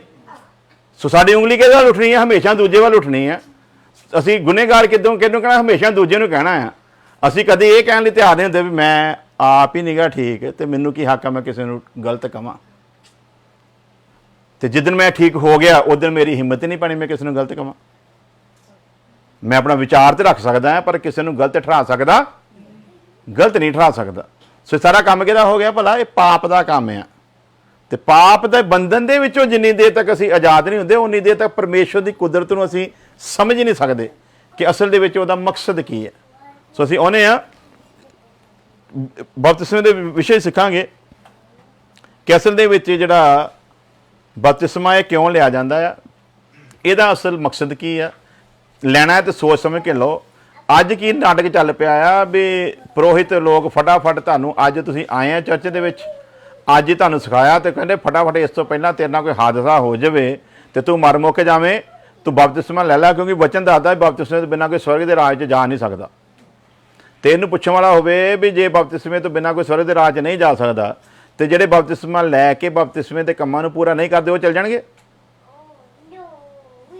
कैथलिक वाले बच्चों नूं बपतिस्मा दे जांदे, हाँ कद नहीं भला कहते बपतिस्मा मैं जा सकता। यसू मसीह कहना बच्चों नूं मेरे कोल आउण दिओ, क्योंकि 12 साल तो थले तक के बच्चे का तो गुनाह ही नहीं। दुनिया च कोई ऐसा शास्त्र निगा जिहदे च 12 साल तो घट बच्चे के गुनाह नूं परमेश्वर गुनाह मानता हो, क्योंकि उन्होंने समझ ही नहीं गई। तो 18 साल तक तो साड़ियाँ कोर्टां नहीं बच्चे सज़ा देंगे, 18 साल तो घटदा है कहने नाबालग है, ਉਹਦੇ ਲਈ सज़ा नहीं ठहराई उन्होंने, ਉਹਨੂੰ थोड़ी देर ਲਈ रखते तो उन्होंने छड़ देंगे भी नाबालग है, इन्हूं पता ਇਹਦੀ बुद्ध जवान नहीं हुई। ਇਹਦਾ मतलब की है भी बपतिस्मा किहने लेना है? ਜਿਹਦੀ बुद्ध जवान हो गई आ, ਜਿਹਨੂੰ पाप का तो पुण्य के फर्क का पता है, ਜਿਹਨੂੰ धर्म ते अधर्म के फर्क का पता है, ਜਿਹਨੂੰ चंगे ते माड़े का पता है, ਜਿਹਨੂੰ झूठ ते सच का पता, ਜਿਹੜਾ नेकी ते बदी तो पूरी तरह वाकफ है, ਉਹਨੂੰ चाहिए बपतिस्मा लेना। तो ਜਿਹਨੇ बपतिस्मा लेना है ਉਹਨੂੰ बपतिस्मे का अर्थ पहला समझाउणा भी तू करन की लगा आ। ਇਹ ਸਹਾਈਆਂ ਦੀ ਆਪਾਂ गिनती थोड़ी ਵਧਾਉਣੀ है भी अपने सर्वश्रेष्ठ थोड़ी बनाना है। ये बपतिस्मे का तो अर्थ है एक धार्मिक जीवन जीना शुरू करना है। वो परमेश्वर ने एक प्रथा दी है सानू, उन्होंने असीं पूरा करना, उस नियम के विचों असीं निकल के जाना है। सो पढ़ांगे पहला ग्रंथियों का खत 6 अध्याय 11 आयत। और तुम में से कितने ऐसे ही थे, तुम में से कितने ऐसे ही थे, परंतु तुम प्रभु यीशु मसीह के नाम से और हमारे परमेश्वर के आत्मा से धोए गए और पवित्र और धर्मी ठहराए गए। सो इत्थे बपतिस्मे नूं समझाउंदे वक्त खुदा दा दास एक गल दसदा पिया आ। की दसदा पिया गल? भी तुसीं परमेश्वर दे आत्मा तो धोए गए हो। हुण परमेश्वर दे आत्मा तो अगर धोया गया तो की असीं इहनूं बपतिस्मा समझांगे? हाँ जी, लेकिन बचन की दादा ये भी एक बपतिस्मा है कि तुसीं किहदे नाल धोए गए? परमेश्वर दे आत्मा दे नाल। ते परमेश्वर दा आत्मा पवित्र आत्मा है। वो साडे आत्मा की तरह दुष्ट नहीं है, वो पाप का गुलाम नहीं है, वो पाप दे विच मगन नहीं रहिंदा। ते हुण लिखिआ भी तुसीं परमेश्वर दे आत्मा दे नाल धोए भी गए आ, पवित्र भी ठहराए गए आ ते धर्मी हो तुसीं। ठीक है, हुण असीं देखदे हां भी एक ने पानी दे विच जाके बपतिस्मा लिया आ, क्योंकि उहदे लिए हुक्म है भी उन्हें करना पैना है। पर कि वो परमेश्वर दे आत्मा दे नाल धोता भी गया है? जे तो दोनों कर्म वो काम होए आ तो फिर वो तीजी निशानी है वो जीवन के पवित्रता ही नजर आती। बपतिस्मे के हुक्म भी पूरा कर लिया, पानी गया तो डुब के बपतिस्मा ले लिया, परमेश्वर के आत्मा के नाल धोत्या भी गया। हुण अगर कोई कहता भी ये दोनों काम मेरे जीवन के हो गए आ तो फिर वचन दसदा आ भी वो जीवन के फिर 2 चीज़ां नज़र आउणगीਆਂ। नंबर 1 परमेश्वर उन्हें पवित्र करूगा, नंबर 2 वो जीवन धार्मिकता का होगा। तो जे वो जीवन धार्मिकता का नहीं है तो यह मतलब वो बपतिस्मा फिर बपतिस्मा परमेश्वर की नज़र च नहीं है। वो अपने आप को बपतिस्मे वाला समझता है पर वह असल की होया भला बपतिस्मा होया ही नहीं है। सो इस चीज़ में लेने कि बपतिस्मे को लेकर यहाँ पर हमारे सामने 2 बातें आती हैं। नंबर 1 तो यीशु नाम है तो दूजा खुदा दा रूह है। हुण कई कहते भी यसू नाम दे चलो है ना, तो साढ़े सामने हुण की आ गया 2 चीज़ां खुल के सामने आ गई। एक यसू नाम आ गया, दूजा खुदा दा रूह। ਤੇ ਇੱਥੇ ਜਿੱਥੇ ਉਹ ਕਹਿੰਦੇ ਨੇ ਯਿਸੂ ਨਾਮ ਦੇ ਬਪਤਿਸਮੇ ਦਾ ਜ਼ਿਕਰ ਆਇਆ, ਉੱਥੇ ਆਤਮਾ ਦੇ ਨਾਲ ਧੋਤੇ ਜਾਣ ਦਾ ਵੀ ਜ਼ਿਕਰ ਆਇਆ। ਫਿਰ ਤੇ ਇਹਦਾ ਮਤਲਬ ਇਹ ਆ ਵੀ ਜਿਹਨੇ ਯਿਸੂ ਨਾਮ 'ਚ ਲੈਣਾ ਆ ਉਹ ਆਤਮਾ ਦੇ ਦੁਆਰਾ ਧੋਤਾ ਵੀ ਜਾਵੇ। ਬਪਤਿਸਮਾ ਦਾ ਤਾਂ ਮੁਕੰਮਲ ਹੋਇਆ ਨਾ। ਤੇ ਅਸੀਂ ਫਿਰ ਕੀ ਕਰਦੇ, ਅਸੀਂ ਬਾਪ ਬੇਟੇ ਤੇ ਪਾਕ ਰੂਹ ਦੇ ਵਿੱਚ ਕੱਲ੍ਹ ਹੀ ਉਹਨਾਂ ਨੂੰ ਪਾਣੀ ਦੇ ਵਿੱਚ ਲੈ ਕੇ ਜਾਂਦੇ ਆ, ਤਾਂ ਕਿ ਤਿੰਨੇ ਸੂਰਤਾਂ ਦੇ ਵਿੱਚ ਮੁਕੰਮਲ ਹੋਵੇ। ਜਿਹੜੀ ਸੂਰਤ 'ਚ ਪਹਿਲਾਂ ਆਦਮ ਤਿਆਰ ਕੀਤਾ ਗਿਆ ਸੀਗਾ, ਨਵਾਂ ਜਨਮ ਪਾਇਆ ਹੋਇਆ, ਫਿਰ ਦੁਬਾਰਾ ਉਸੇ ਸੂਰਤ ਉੱਤੇ ਬਣ ਸਕੇ। ਇਸ ਲਈ ਉਹਨਾਂ ਨੂੰ ਬਾਪ ਬੇਟੇ ਤੇ ਪਾਕ ਰੂਹ ਦੇ ਨਾਮ ਦੇ ਦਿੱਤੇ। ਉਹ ਕਹਿੰਦੇ ਨਾਮ ਨਹੀਂ, ਬਾਪ ਬੇਟਾ ਪਾਕ ਰੂਹ ਨਾਮ ਨਹੀਂ ਹੁੰਦਾ। ਚਲੋ ਬਾਪ ਨਾਮ ਨਾ ਸਹੀ, ਬੇਟਾ ਵੀ ਨਾਮ ਨਾ ਸਹੀ, ਪਾਕ ਰੂਹ ਤੇ ਨਾਮ ਹੈ ਨਾ। ਤੇ ਫਿਰ ਪਾਕ ਰੂਹ ਦੇ ਬਾਰੇ ਕਿੱਦਾਂ ਕੱਢੋਗੇ ਇਹਨੂੰ ਵਿੱਚੋਂ? ਤੇ ਪਾਕ ਰੂਹ ਦੇ ਬਾਰੇ ਲਿਖਿਆ ਪਾਕ ਰੂਹ ਖੁਦਾ ਆ, ਤੇ ਜਦੋਂ ਖੁਦਾ ਆਇਆ ਤੇ ਪ੍ਰਭੂ ਯਿਸੂ ਮਸੀਹ ਦੇ ਬਾਰੇ ਲਿਖਿਆ ਉਹ ਵੀ ਖੁਦਾ ਆ। ਹਾਂਜੀ, ਸੋ ਇਹ ਗੱਲਾਂ ਹੈਗੀਆਂ ਜਿਨ੍ਹਾਂ ਨੇ ਲੋਕਾਂ ਨੂੰ ਗੁੰਮਰਾਹ ਕਰਨਾ ਆ ਤੇ ਉਹਨਾਂ ਨੂੰ ਚੱਕਰ 'ਚ ਪਾ ਕੇ ਨਾ ਤੇ ਐਵੇਂ ਉਲਝਾਉਣਾ ਆ। ਔਰ ਇਹਨਾਂ ਦਾ ਮਕਸਦ ਸਿਰਫ ਉਲਝਾ ਕੇ ਰੱਖਣਾ ਹੁੰਦਾ। ਧਾਰਮਿਕ ਜੀਵਨ ਜਿਉਣ ਦੇ ਲਈ ਇਹਨਾਂ ਨੇ ਕਿਸੇ ਨੂੰ ਮਜਬੂਰ ਨਹੀਂ ਕਰਨਾ, ਉਹਨੂੰ ਕਦੀ ਇਸ ਚੀਜ਼ ਲਈ ਤਿਆਰ ਨਹੀਂ ਕਰਨਾ। ਧਾਰਮਿਕ ਜੀਵਨ ਦੀ ਕਦੀ ਸਿੱਖਿਆ ਨਹੀਂ ਦੇਣੀ, ਪਵਿੱਤਰਤਾ ਦੇ ਜੀਵਨ ਦੀ ਕਦੀ ਸਿੱਖਿਆ ਨਹੀਂ ਦੇਣੀ, ਪਾਪ ਨੂੰ ਛੱਡਣ ਦੀ ਕਦੀ ਸਿੱਖਿਆ ਨਹੀਂ ਦੇਣੀ। ਬਸ ਇਹੋ ਜਿਹੀਆਂ ਚੀਜ਼ਾਂ ਨੂੰ ਲੈ ਕੇ ਲੋਕਾਂ ਨੂੰ ਉਲਝਣ ਵਿੱਚ ਪਾਈ ਰੱਖਣਾ, ਵੀ ਲੋਕੀ ਉਲਝੇ ਰਹਿਣ ਤੇ ਦੱਸੀਏ ਵੀ ਨਹੀਂ ਤੁਹਾਡੀ ਤੇ ਤਲੀਮ ਗਲਤ ਆ। ਮੈਂ ਕਿਸੇ ਨੂੰ ਕਹਿਣਾ ਤੁਹਾਡੀ ਤਲੀਮ ਗਲਤ ਆ, ਮੇਰੇ ਇਹਨੇ ਕਹਿਣ ਦੇ ਨਾਲ ਫਰਕ ਕੀ ਪਊਗਾ ਵੱਧ ਤੋਂ ਵੱਧ? ਇਹਦੇ ਨਾਲ ਨਾਲ ਇੱਕ ਹੋਰ ਸਿਸਟਮ ਚੱਲਣਾ ਨਾ, ਉਹ ਸਿਸਟਮ ਨੂੰ ਅਸੀਂ ਚਲਾ ਰਹੇ ਹਾਂ ਕਿ ਨਹੀਂ ਚਲਾ ਰਹੇ? ਜਿਸ ਕੰਮ ਦੇ ਲਈ ਪ੍ਰਭੂ ਯਿਸੂ ਮਸੀਹ ਆਇਆ ਉਸ ਸਿਸਟਮ ਨੂੰ ਅਸੀਂ ਆਪਣੇ ਜੀਵਨ 'ਚ ਪੂਰਾ ਕਰਦੇ ਕਿ ਨਹੀਂ ਕਰਦੇ? ਆਤਮਿਕ ਤੌਰ ਦੇ ਉੱਤੇ ਸਾਡਾ ਬਪਤਿਸਮਾ ਹੋਇਆ ਵਾ ਕਿ ਨਹੀਂ ਹੋਇਆ? ਗੱਲ ਤੇ ਆ ਆ। ਸਰੀਰ ਦੇ ਵਿੱਚ ਤੇ ਲੈ ਲਿਆ, ਉਹ ਭਾਵੇਂ ਤੁਸੀਂ ਬਾਪ ਬੇਟੇ ਪਾਕ ਰੂਹ ਦੇ ਨਾਮ 'ਚ ਪਾਣੀ 'ਚ ਗਏ ਹੋ ਤੇ ਭਾਵੇਂ ਯਿਸੂ ਨਾਮ 'ਚ ਗਏ ਹੋ, ਮੈਂ ਇਸ ਚੀਜ਼ ਕੋਈ ਫਰਕ ਨਹੀਂ ਸਮਝਦਾ। ਅਗਰ ਕੋਈ ਜ਼ਿਆਦਾ ਇਸ ਚੀਜ਼ ਤੇ ਬਹਿਸ ਕਰੇ ਨਾ ਵੀ ਨਹੀਂ ਯਿਸੂ ਨਾਮ ਦਾ ਜਿਹੜਾ ਨੇ ਦਿੱਤਾ ਨਾ ਬਪਤਿਸਮਾ ਗਲਤ, ਮੈਂ ਇਸ ਚੀਜ਼ ਦੇ ਵੀ ਖਿਲਾਫ ਨਹੀਂਗਾ। ਮੈਂ ਇਸ ਚੀਜ਼ ਦੇ ਵੀ ਖਿਲਾਫ ਨਹੀਂਗਾ। ਜੇ ਹੱਕ ਵਿੱਚ ਨਹੀਂਗਾ ਤਾਂ ਮੈਂ ਇਸ ਚੀਜ਼ ਦੇ ਖਿਲਾਫ ਨਹੀਂ। ਕੋਈ ਗੱਲ ਨਹੀਂ, ਉਹ ਬੇਸ਼ੱਕ ਯਿਸੂ ਦੇ ਨਾਮ ਦੇ 'ਚ ਗਿਆ ਹੋਵੇ, ਮੈਂ ਇਸ ਚੀਜ਼ ਦੀ ਖਿਲਾਫਤ ਨਹੀਂ ਕਰਾਂਗਾ, ਕਿਉਂਕਿ ਯਿਸੂ ਹੀ ਬਾਪ ਆ, ਯਿਸੂ ਹੀ ਪਰਮੇਸ਼ਰ ਆ ਤੇ ਯਿਸੂ ਹੀ ਪਾਕ ਰੂਹ ਹੈ। ਇਸ ਕਰਕੇ ਮੈਂ ਇਹਦੀ ਮੁਖਾਲਫਤ ਨਹੀਂ ਕਰਦਾ।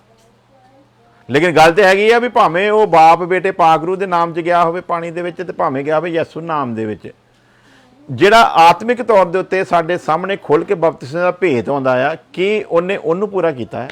ਆਤਮਿਕ ਤੌਰ ਤੇ ਉਹਦਾ ਬਪਤਿਸਮਾ ਹੋਇਆ ਆ ਕਿ ਨਹੀਂ? ਕਿਉਂਕਿ ਆਤਮਿਕ ਤੌਰ ਤੇ ਜਿਹਦਾ ਬਪਤਿਸਮਾ ਹੋਇਆ ਉਹਦੇ ਵਿੱਚ ਆਤਮਿਕ ਲੱਛਣ ਨਜ਼ਰ ਆਉਣੇ ਆ। ਉਹਦੇ 'ਚ ਕੀ ਹੋਣਾ ਚਾਹੀਦਾ? ਨਜ਼ਰ ਆਤਮਿਕ ਲੱਛਣ ਨਜ਼ਰ ਆਉਣੇ ਚਾਹੀਦੇ ਆ। ਆਤਮਿਕ ਲੱਛਣ ਜਦੋਂ ਨਜ਼ਰ ਆਉਣਗੇ ਤੇ ਆਟੋਮੈਟਿਕ ਇਹ ਆ ਵੀ ਉਸ ਬੰਦੇ ਦਾ ਸੁਭਾਅ ਜਿਹੜਾ ਚੇਂਜ ਹੋਊਗਾ। ਆਤਮਿਕ ਲੱਛਣਾਂ ਦੀ ਪਹਿਚਾਣ ਕੀ? ਸਭ ਤੋਂ ਪਹਿਲਾਂ ਉਹ ਜਿੱਦਾਂ ਦਾ ਪਹਿਲਾਂ ਸੀਗਾ ਹੁਣ ਉਹ ਉਦਾਂ ਦਾ ਨਜ਼ਰ ਨਹੀਂ ਆ ਸਕਦਾ। ਤੇ ਜੇ ਉਹ ਉਦਾਂ ਦਾ ਹੀ ਨਜ਼ਰ ਆਉਂਦਾ ਇਹਦਾ ਮਤਲਬ ਉਹਦੇ ਸੁਭਾਅ ਦੇ ਵਿੱਚ ਤਾਂ ਚੇਂਜ ਆਇਆ ਹੀ ਨਹੀਂ। ਤੇ ਸੁਭਾਅ ਦੇ ਵਿੱਚ ਚੇਂਜ ਹੋਣਾ ਕਿਉਂ ਜ਼ਰੂਰੀ? ਪੜਾਂਗੇ ਰੋਮੀਓ ਦਾ ਖੱਤ ਉਹਦੀ 12 ਅਧਿਆਇ ਤੇ ਉਹਦੀ 1 ਆਇਤ ਫਿਰ ਪੜਾਂਗੇ। रोमियो 12 ਦੀ 1 ਤੇ 2। ਇਸ ਲਈ ਹੈ ਭਾਈਓ मैं तुमसे परमेश्वर की दया स्मरण दिलाकर बेनती करता हूँ। हाँ जी, हाँ जी। अपने शरीरों को जीवित और पवित्र और परमेश्वर को पावता हुआ बलिदान करके इदां जाना तुसी पानी दे विच, है ना? ਇਹ ਆ ਮਸੀਹ ਦੇ ਵਿੱਚ ਜੀਵਨ ਜਿਹੜਾ ਸ਼ੁਰੂ ਕਰਨਾ। ਹੁਣ ਅੱਗੇ यही तुम्हारी आत्मिक सेवा है। ਇਹ ਤੁਹਾਡੀ ਕੀ ਹੈ ਭਲਾ? ਆਤਮਿਕ ਸੇਵਾ। ਅੱਗੇ ਪੜਾਂਗੇ। ਇਸ ਸੰਸਾਰ ਕੇ ਸੁਦੇਸ਼ ਨਾ ਬਣਾਇਆ। ਹੁਣ ਜਿਹੜਾ ਇਹ ਹੈਗਾ ਨਾ, ਜਿਹੜਾ ਆਇਆ ਭਗਤੀ ਲੈਣ ਦੇ ਵਿੱਚ, ਜਿਹਨੇ ਕਹਿੰਦਾ ਮੈਂ ਬਪਤਿਸਮਾ ਲੈ ਲਿਆ ਹੈ, ਇਹਦਾ ਹੁਣ ਕੰਮ ਕੀ ਆ? ਜੇ ਤੇ ਇਹਨੇ ਸਭ ਕੁਝ ਸਹੀ ਰੀਤੀ ਦੇ ਨਾਲ ਕੀਤਾ ਆ ਤੇ ਫਿਰ ਵਚਨ ਇਹਦੇ ਲਈ ਇੱਕ ਸਾਵਧਾਨੀ ਵਰਤਣ ਵਾਸਤੇ ਕਹਿੰਦਾ। ਕੀ ਕਹਿੰਦਾ ਆ? ਤੁਸੀਂ ਇਸ ਸੰਸਾਰ ਦੇ ਹੁਣ ਵਰਗੇ ਨਾ ਬਣੋ। ਕਿੱਦਾਂ ਦੇ ਨਾ ਬਣੋ? ਤੁਸੀਂ ਇਸ ਸੰਸਾਰ ਵਰਗੇ ਨਾ ਬਣੋ। ਆ ਬੜੀ ਵਾਰੀ ਤੁਸੀਂ ਦੇਖਣਾ ਫੇਸਬੁੱਕ ਤੇ ਜਿਨ੍ਹਾਂ ਨੇ ਅੰਮ੍ਰਿਤ ਛਕਿਆ ਨਾ, ਬੀਬੀਆਂ ਨੇ ਵੀ ਤੇ ਭਾਈਆਂ ਨੇ ਵੀ, ਉਹ ਜਦੋਂ ਸ਼ਾਦੀ ਕਰਦੇ ਆ ਤੇ ਪੂਰੇ ਗੁਰੂ ਦੇ ਬਾਣੀ ਦੇ ਵਿੱਚ ਕਰਦੇ ਆ। ਉਹਨਾਂ ਨੂੰ ਇੱਕ ਗੁਰੂ ਵੱਲੋਂ ਇੱਕ ਪਹਿਰਾਵਾ ਮਿਲਿਆ ਹੈ ਨਾ, ਤੇ ਉਹ ਪੂਰਾ ਜੀਵਨ ਫਿਰ ਉਸੇ ਪਹਿਰਾਵੇ ਦੇ ਵਿੱਚ ਗੁਜ਼ਾਰਦੇ ਆ। ਕਿਉਂ ਸਿੰਘ ਸਾਹਿਬ? ਇਦਾਂ ਹੀ ਹੈ ਨਾ? ਸਹੀ ਹੈ। ਹਾਂਜੀ। ਬਾਕੀ ਜੀ ਇੱਕ ਚੀਜ਼ ਹੋਰ, ਤੁਹਾਡੀਆਂ ਗੱਲਾਂ ਬਹੁਤ ਵਧੀਆ। ਕਿਸੇ ਵੀ ਧਰਮ 'ਚ ਜਾਓ, ਹਾਂਜੀ ਹਾਂਜੀ, ਚੋਰੀ ਠੱਗੀ ਜਿਹੜੀ ਤੁਸੀਂ ਗੱਲ ਕਰ ਰਹੇ ਹੋ, ਹਾਂਜੀ ਹਾਂਜੀ, ਇਹ ਆਪਾਂ ਨੂੰ ਇਹ ਛੱਡਣੀ, ਇਹ ਛੱਡੀ ਜਾਂਦੀ ਹੁੰਦੀ ਹੈ। ਇਹ ਚੀਜ਼ ਤੇ ਕੰਟਰੋਲ ਕਰ ਲਓ, ਬੇਈਮਾਨੀ ਕਿਸੇ ਨਾਲ ਬਿਲਕੁਲ। ਠੱਗੋ ਨਾ ਕਿਸੇ ਨੂੰ, ਕਿਸੇ ਨਾਲ ਬੇਈਮਾਨੀ ਨਾ ਕਰੋ, ਹਾਂਜੀ ਹਾਂਜੀ ਫਿਰ ਤੁਹਾਡਾ ਆਪੇ ਸਰਗਰਮ ਆਏਗਾ। ਬਿਲਕੁਲ। ਜਿਹੜੇ ਮਰਜ਼ੀ ਧਰਮ ਚ ਹਾਂਜੀ ਹੁਣ ਜਿਹੜੀ ਮੈਂ ਉਦਾਹਰਨ ਤੁਹਾਨੂੰ ਦੇਣ ਲੱਗਾ ਸੀਗਾ, ਮੈਂ ਕਾਫੀ ਵਾਰੀ ਫੇਸਬੁੱਕ ਦੇ ਉੱਤੇ YouTube ਤੇ ਦੇਖਦਾ ਤੇ ਉਹ ਚੰਗਾ ਲੱਗਦਾ ਹਨਾ। ਤੇ ਸਾਡੇ ਜਦੋਂ ਕ੍ਰਿਸਚਨ ਵਿਆਹ ਕਰਦੇ ਉਦੋਂ ਮੈਂ 10 ਦਿਨ ਪਹਿਲਾਂ 10-15 ਦਿਨ ਮੈਂ ਗੁਰਦੁਆਰੇ ਜਾਂਦਾ ਰਹਿਤਾ, ਉਹ ਬਾਣੇ ਜੀ ਉਹਨਾਂ ਨੇ ਵਿਆਹ ਕਰਾਇਆ, ਹਾਂਜੀ ਹਾਂਜੀ ਮੁੰਡਾ ਕੁੜੀ ਦੋਵਾਂ ਦੇ ਬਾਣਾ ਪਾਇਆ ਹੋਇਆ, ਹਾਂਜੀ ਕਿੰਨੇ ਜੱਜਦੇ ਹਨਾ। ਇੰਨੀ ਰੂਹ ਖੁਸ਼ ਹੋਈ ਦੇਖ ਕੇ, ਬਿਲਕੁਲ ਬਿਲਕੁਲ। ਜੇ ਇਹ ਸਭ ਤੋਂ ਵੱਡੀ ਗੱਲ ਹੈ ਵੀ ਪਤਾ ਲੱਗਦਾ ਗੁਰੂ ਦੇ ਹੁਕਮ ਦੇ ਵਿੱਚ ਖੜੇ ਆ। ਇੰਨੀ ਰੂਹ ਖੁਸ਼ ਹੋਈ ਦੇਖ ਕੇ ਮੈਂ ਕਿਹਾ ਯਾਰ ਠੀਕ ਹੈ। ਹੁਣ ਮੈਂ ਤੁਹਾਨੂੰ ਲਿਆਉਣਾ ਉਸੇ ਜਗ੍ਹਾ ਦੇ ਉੱਤੇ, ਹੁਣ ਵਚਨ 'ਚ ਕੀ ਲਿਖਿਆ ਇਸ ਸੰਸਾਰ ਦੇ, ਹੁਣ ਸੁਣੋ ਜੀ। ਦਿਮਾਗ ਜਾਵੇ ਉਹਦੀ ਪੂਰੀ ਫੋਟੋ ਖਿੱਚ ਗਏ ਜੀ ਜੀ ਬਿਲਕੁਲ ਯਾਰ ਉਹਨਾਂ ਦੇ ਫੋਟੋ ਖਿੱਚਣ ਨੂੰ ਕਿਹਾ, ਹੂੰ ਤੇਰਾ ਖਰਾਬ ਨਾ ਸੋਚ ਬੁਰਾ ਮਤ ਸਕਦਾ ਬਿਲਕੁਲ ਜੀ। ਸੁਣਦੇ ਅੱਗੇ ਆਪਾਂ। ਹੁਣ ਵਚਨ ਕੀ ਦੱਸਦਾ ਭਲਾ, ਇਸ ਸੰਸਾਰ ਦੇ ਵਰਗੇ ਨਾ ਬਣੋ। ਹੁਣ ਜਿਹਨੇ ਬਪਤਿਸਮਾ ਲਿਆ ਇਹ ਉਹਦੇ ਲਈ ਹੁਕਮ ਆ ਵੀ ਉਹਨੇ ਇਸ ਸੰਸਾਰ ਵਰਗਾ ਹੁਣ ਰਹਿ ਨਹੀਂ ਸਕਦਾ। ਬੰਦਾ ਉਸ ਦਿਨ ਮਰ ਜਾਂਦਾ ਹੈ, ਨਵਾਂ ਜਨਮ ਬਿਲਕੁਲ ਲੈਂਦਾ ਹੈ। ਨਵੇਂ ਜਨਮ ਦਾ ਮਤਲਬ ਇਹ ਪੁਰਾਣੇ ਨੂੰ ਅਸੀਂ ਮਾਰ ਦਿੱਤਾ ਆ। ਬਸ ਤੇ ਹੁਣ ਉਹ ਇਹ ਇਸ ਸੰਸਾਰ ਦੇ ਨਾਲ ਨਹੀਂ ਚੱਲ ਸਕਦਾ। ਇਸ ਸੰਸਾਰ ਨੇ ਇਹਨੂੰ ਚੰਗਾ ਵੀ ਨਹੀਂ ਸਮਝਣਾ, ਕਿਉਂਕਿ ਇਹ ਸੰਸਾਰ ਦੁਸ਼ਟ ਦੇ ਵਸ ਦੇ ਵਿੱਚ ਆ। ਇਹ ਸੰਸਾਰ ਦੁਸ਼ਟਤਾ ਦੇ ਕੰਮਾਂ ਦੇ ਵਿੱਚ ਖੁਸ਼ ਰਹਿੰਦਾ ਆ। ਜੇ ਤੇ ਤੁਸੀਂ ਉਹਨਾਂ ਦੇ ਨਾਲ ਉਹਨਾਂ ਦੇ ਕੰਮ ਕਰੋਗੇ ਤੇ ਫਿਰ ਉਹ ਤੁਹਾਨੂੰ ਕਹਿਣਗੇ ਬਹੁਤ ਚੰਗਾ ਆ। ਸ਼ਰਾਬ ਪੀਂਦੇ ਹੋ ਤੁਸੀਂ, ਜਿੱਦਣ ਤੁਸੀਂ ਸ਼ਰਾਬ ਛੱਡ ਦਿੱਤੀ, ਠੀਕ ਹੈ, ਉਦੋਂ ਹੀ ਸ਼ਰਾਬੀ ਟੋਲਾ ਤੁਹਾਡੇ ਖਿਲਾਫ ਹੋ ਜਾਣਾ। ਤੁਸੀਂ ਉਹਨਾਂ ਦੇ ਨਾਲ ਸ਼ਰਾਬ ਪੀਂਦੇ ਰਹੋ, ਕਹਿੰਦੇ ਬਹੁਤ ਵਧੀਆ। ਜਿੱਦਾਂ ਤੁਸੀਂ ਛੱਡੀ, ਇਹ ਕਿਹੜਾ ਕੰਮ ਫੜ ਲਿਆ, ਇਹ ਤੂੰ ਕਿਹੜਾ ਕੰਮ 'ਚ ਪੈ ਗਿਆ। ਜਦ ਕਿ ਕੰਮ ਆਪ ਉਲਟੇ ਕਰਦੇ ਆ, ਤੇ ਜਿਹਨੇ ਛੱਡੀ ਆ ਫਿਰ ਕਹਿਣਾ ਉਹਨੂੰ ਵੀ ਤੂੰ ਕਿਹੜੇ ਕੰਮ ਨੂੰ ਫੜ ਲਿਆ ਹਨਾ। ਕਿਉਂ ਭਲਾ ਵਚਨ 'ਚ ਲਿਖ ਕੇ ਦਿੱਤਾ ਆ, ਤੁਸੀਂ ਹੁਣ ਸੰਸਾਰ ਦੇ ਕੰਮ ਨਹੀਂ ਕਰਦੇ, ਇਸ ਕਰਕੇ ਸੰਸਾਰ ਤੁਹਾਡੇ ਨਾਲ ਵੈਰ ਕਰਦਾ। ਇਸ ਲਈ ਤੁਸੀਂ ਬੁਰੇ ਆ, ਉਹਨਾਂ ਪਤਾ ਤੁਸੀਂ ਚੰਗੇ ਆ, ਪਰ ਉਹ ਹੁਣ ਤੁਹਾਡੇ ਜੇ ਚੰਗੇ ਰਹਿ ਨਹੀਂ ਸਕਦੇ। ਉਹਨਾਂ ਕੋਲ ਤੁਹਾਡੇ ਜਿਹੜਾ ਚੰਗਾ ਬਣਿਆ ਨਹੀਂ ਜਾਣਾ। ਹੁਣ ਉਹ ਤੁਹਾਡੇ ਨਾਲ ਕੀ ਕਰਦੇ ਆ, ਵੈਰ ਕਰਦੇ ਆ। ਤੇ ਹੁਣ ਵਚਨ 'ਚ ਪਰਮੇਸ਼ਰ ਨੇ ਪਹਿਲਾਂ ਦੱਸਤਾ, ਜਿਹਨੇ ਬਪਤਿਸਮਾ ਲੈਣਾ ਉਹਦੇ ਲਈ ਹੁਕਮ ਆ, ਉਹ ਹੁਣ ਇਸ ਸੰਸਾਰ ਵਾਂਗੂ ਚੱਲ ਸਕਦਾ। ਕਿਉਂ? ਕਿਉਂਕਿ ਉਹਨੇ ਆਪਣੀ ਇੱਛਾ ਦੇ ਨਾਲ ਰੱਬ ਨੂੰ ਆਪਣਾ ਜੀਵਨ ਦਿੱਤਾ ਆ। ਉਹਨੇ ਆਪਣੀ ਇੱਛਾ ਦੇ ਨਾਲ ਪੁਰਾਣੇ ਮਨੁੱਖ ਨੂੰ ਦਫਨ ਕੀਤਾ ਆ, ਨਵੇਂ ਮਨੁੱਖ ਨੂੰ ਪਰਮੇਸ਼ਰ ਵੱਲੋਂ ਪ੍ਰਾਪਤ ਕੀਤਾ ਆ। ਹੁਣ ਨਵਾਂ ਮਨੁੱਖ ਜਿਹੜਾ ਹੈ ਸਿਰਜਣਹਾਰ ਪਰਮੇਸ਼ਰ ਦੇ ਸਵਰੂਪ ਦੇ ਉੱਤੇ ਬਣਨਾ ਆ। ਇਹਨੇ ਹੁਣ ਇਸੇ ਤਰ੍ਹਾਂ ਬਣਨਾ ਜੇ ਵਚਨ ਨੂੰ ਫਾਲੋ ਕਰੂਗਾ। ਜੇ ਵਚਨ ਨੂੰ ਫਾਲੋ ਨਹੀਂ ਕਰਦਾ ਤਾਂ ਨਹੀਂ ਬਣਨਾ। ਤੁਹਾਨੂੰ ਸ਼ਾਇਦ ਪਤਾ ਨਹੀਂ, ਕੋਈ ਰਾਜਨੀਤੀ ਨਾਲ ਤੁਸੀਂ ਵਾਸਤਾ ਰੱਖਦੇ ਨੇ। ਸਿਮਰਨਜੀਤ ਸਿੰਘ ਮਾਨ ਜਦੋਂ ਬਣਿਆ ਨਾ MP, ਤੇ ਪਾਰਲੀਮੈਂਟ 'ਚ ਜਾਣ ਦਾ ਜਦੋਂ ਉਹਨੂੰ ਮੌਕਾ ਮਿਲਿਆ, ਤੇ ਉਹ ਕਹਿੰਦੇ ਵੀ ਤੂੰ ਇਹ ਨਹੀਂ ਲੈ ਕੇ ਜਾ ਸਕਦਾ ਸ੍ਰੀ ਸਾਹਿਬ ਅੰਦਰ। ਪਤਾ ਤੁਹਾਨੂੰ ਇਸ ਚੀਜ਼ ਬਾਰੇ? ਬੜੇ ਇਤਿਹਾਸ ਰਚਿਆ ਸੀ ਉਸ ਬੰਦੇ ਨੇ। ਉਹ ਕਹਿੰਦੇ ਕਿਉਂ? ਕਹਿੰਦੇ ਜੀ ਸੰਸਦ ਦਾ ਕਾਨੂੰਨ ਆ ਵੀ ਤੁਸੀਂ ਹਥਿਆਰ ਦੇ ਨਾਲ ਅੰਦਰ ਨਹੀਂ ਜਾ ਸਕਦੇ। ਤੇ ਸਾਡੇ ਲਈ, ਤੁਹਾਡੇ ਲਈ ਬੇਸ਼ੱਕ ਗੁਰੂ ਦਾ ਇਹ ਮਤਲਬ ਫਰਮਾਨ ਹੈ, ਪਰ ਸਾਡੇ ਲਈ ਤੇ ਇਹ ਇੱਕ ਹਥਿਆਰ ਵਜੋਂ ਆਉਂਦਾ, ਇਸ ਕਰਕੇ ਤੁਸੀਂ ਨਹੀਂ ਲਿਆ ਸਕਦੇ। ਉਹ ਕਹਿੰਦਾ ਜੀ ਸੰਵਿਧਾਨ ਦਾ ਹੁਕਮ ਕੀ ਆ ਇਹ ਤੇ ਨਹੀਂ ਮੈਨੂੰ ਪਤਾ, ਪਰ ਮੇਰੇ ਗੁਰੂ ਦਾ ਹੁਕਮ ਆ ਵੀ ਇਹ ਪਾ ਕੇ ਰੱਖਣੀ ਹੈ।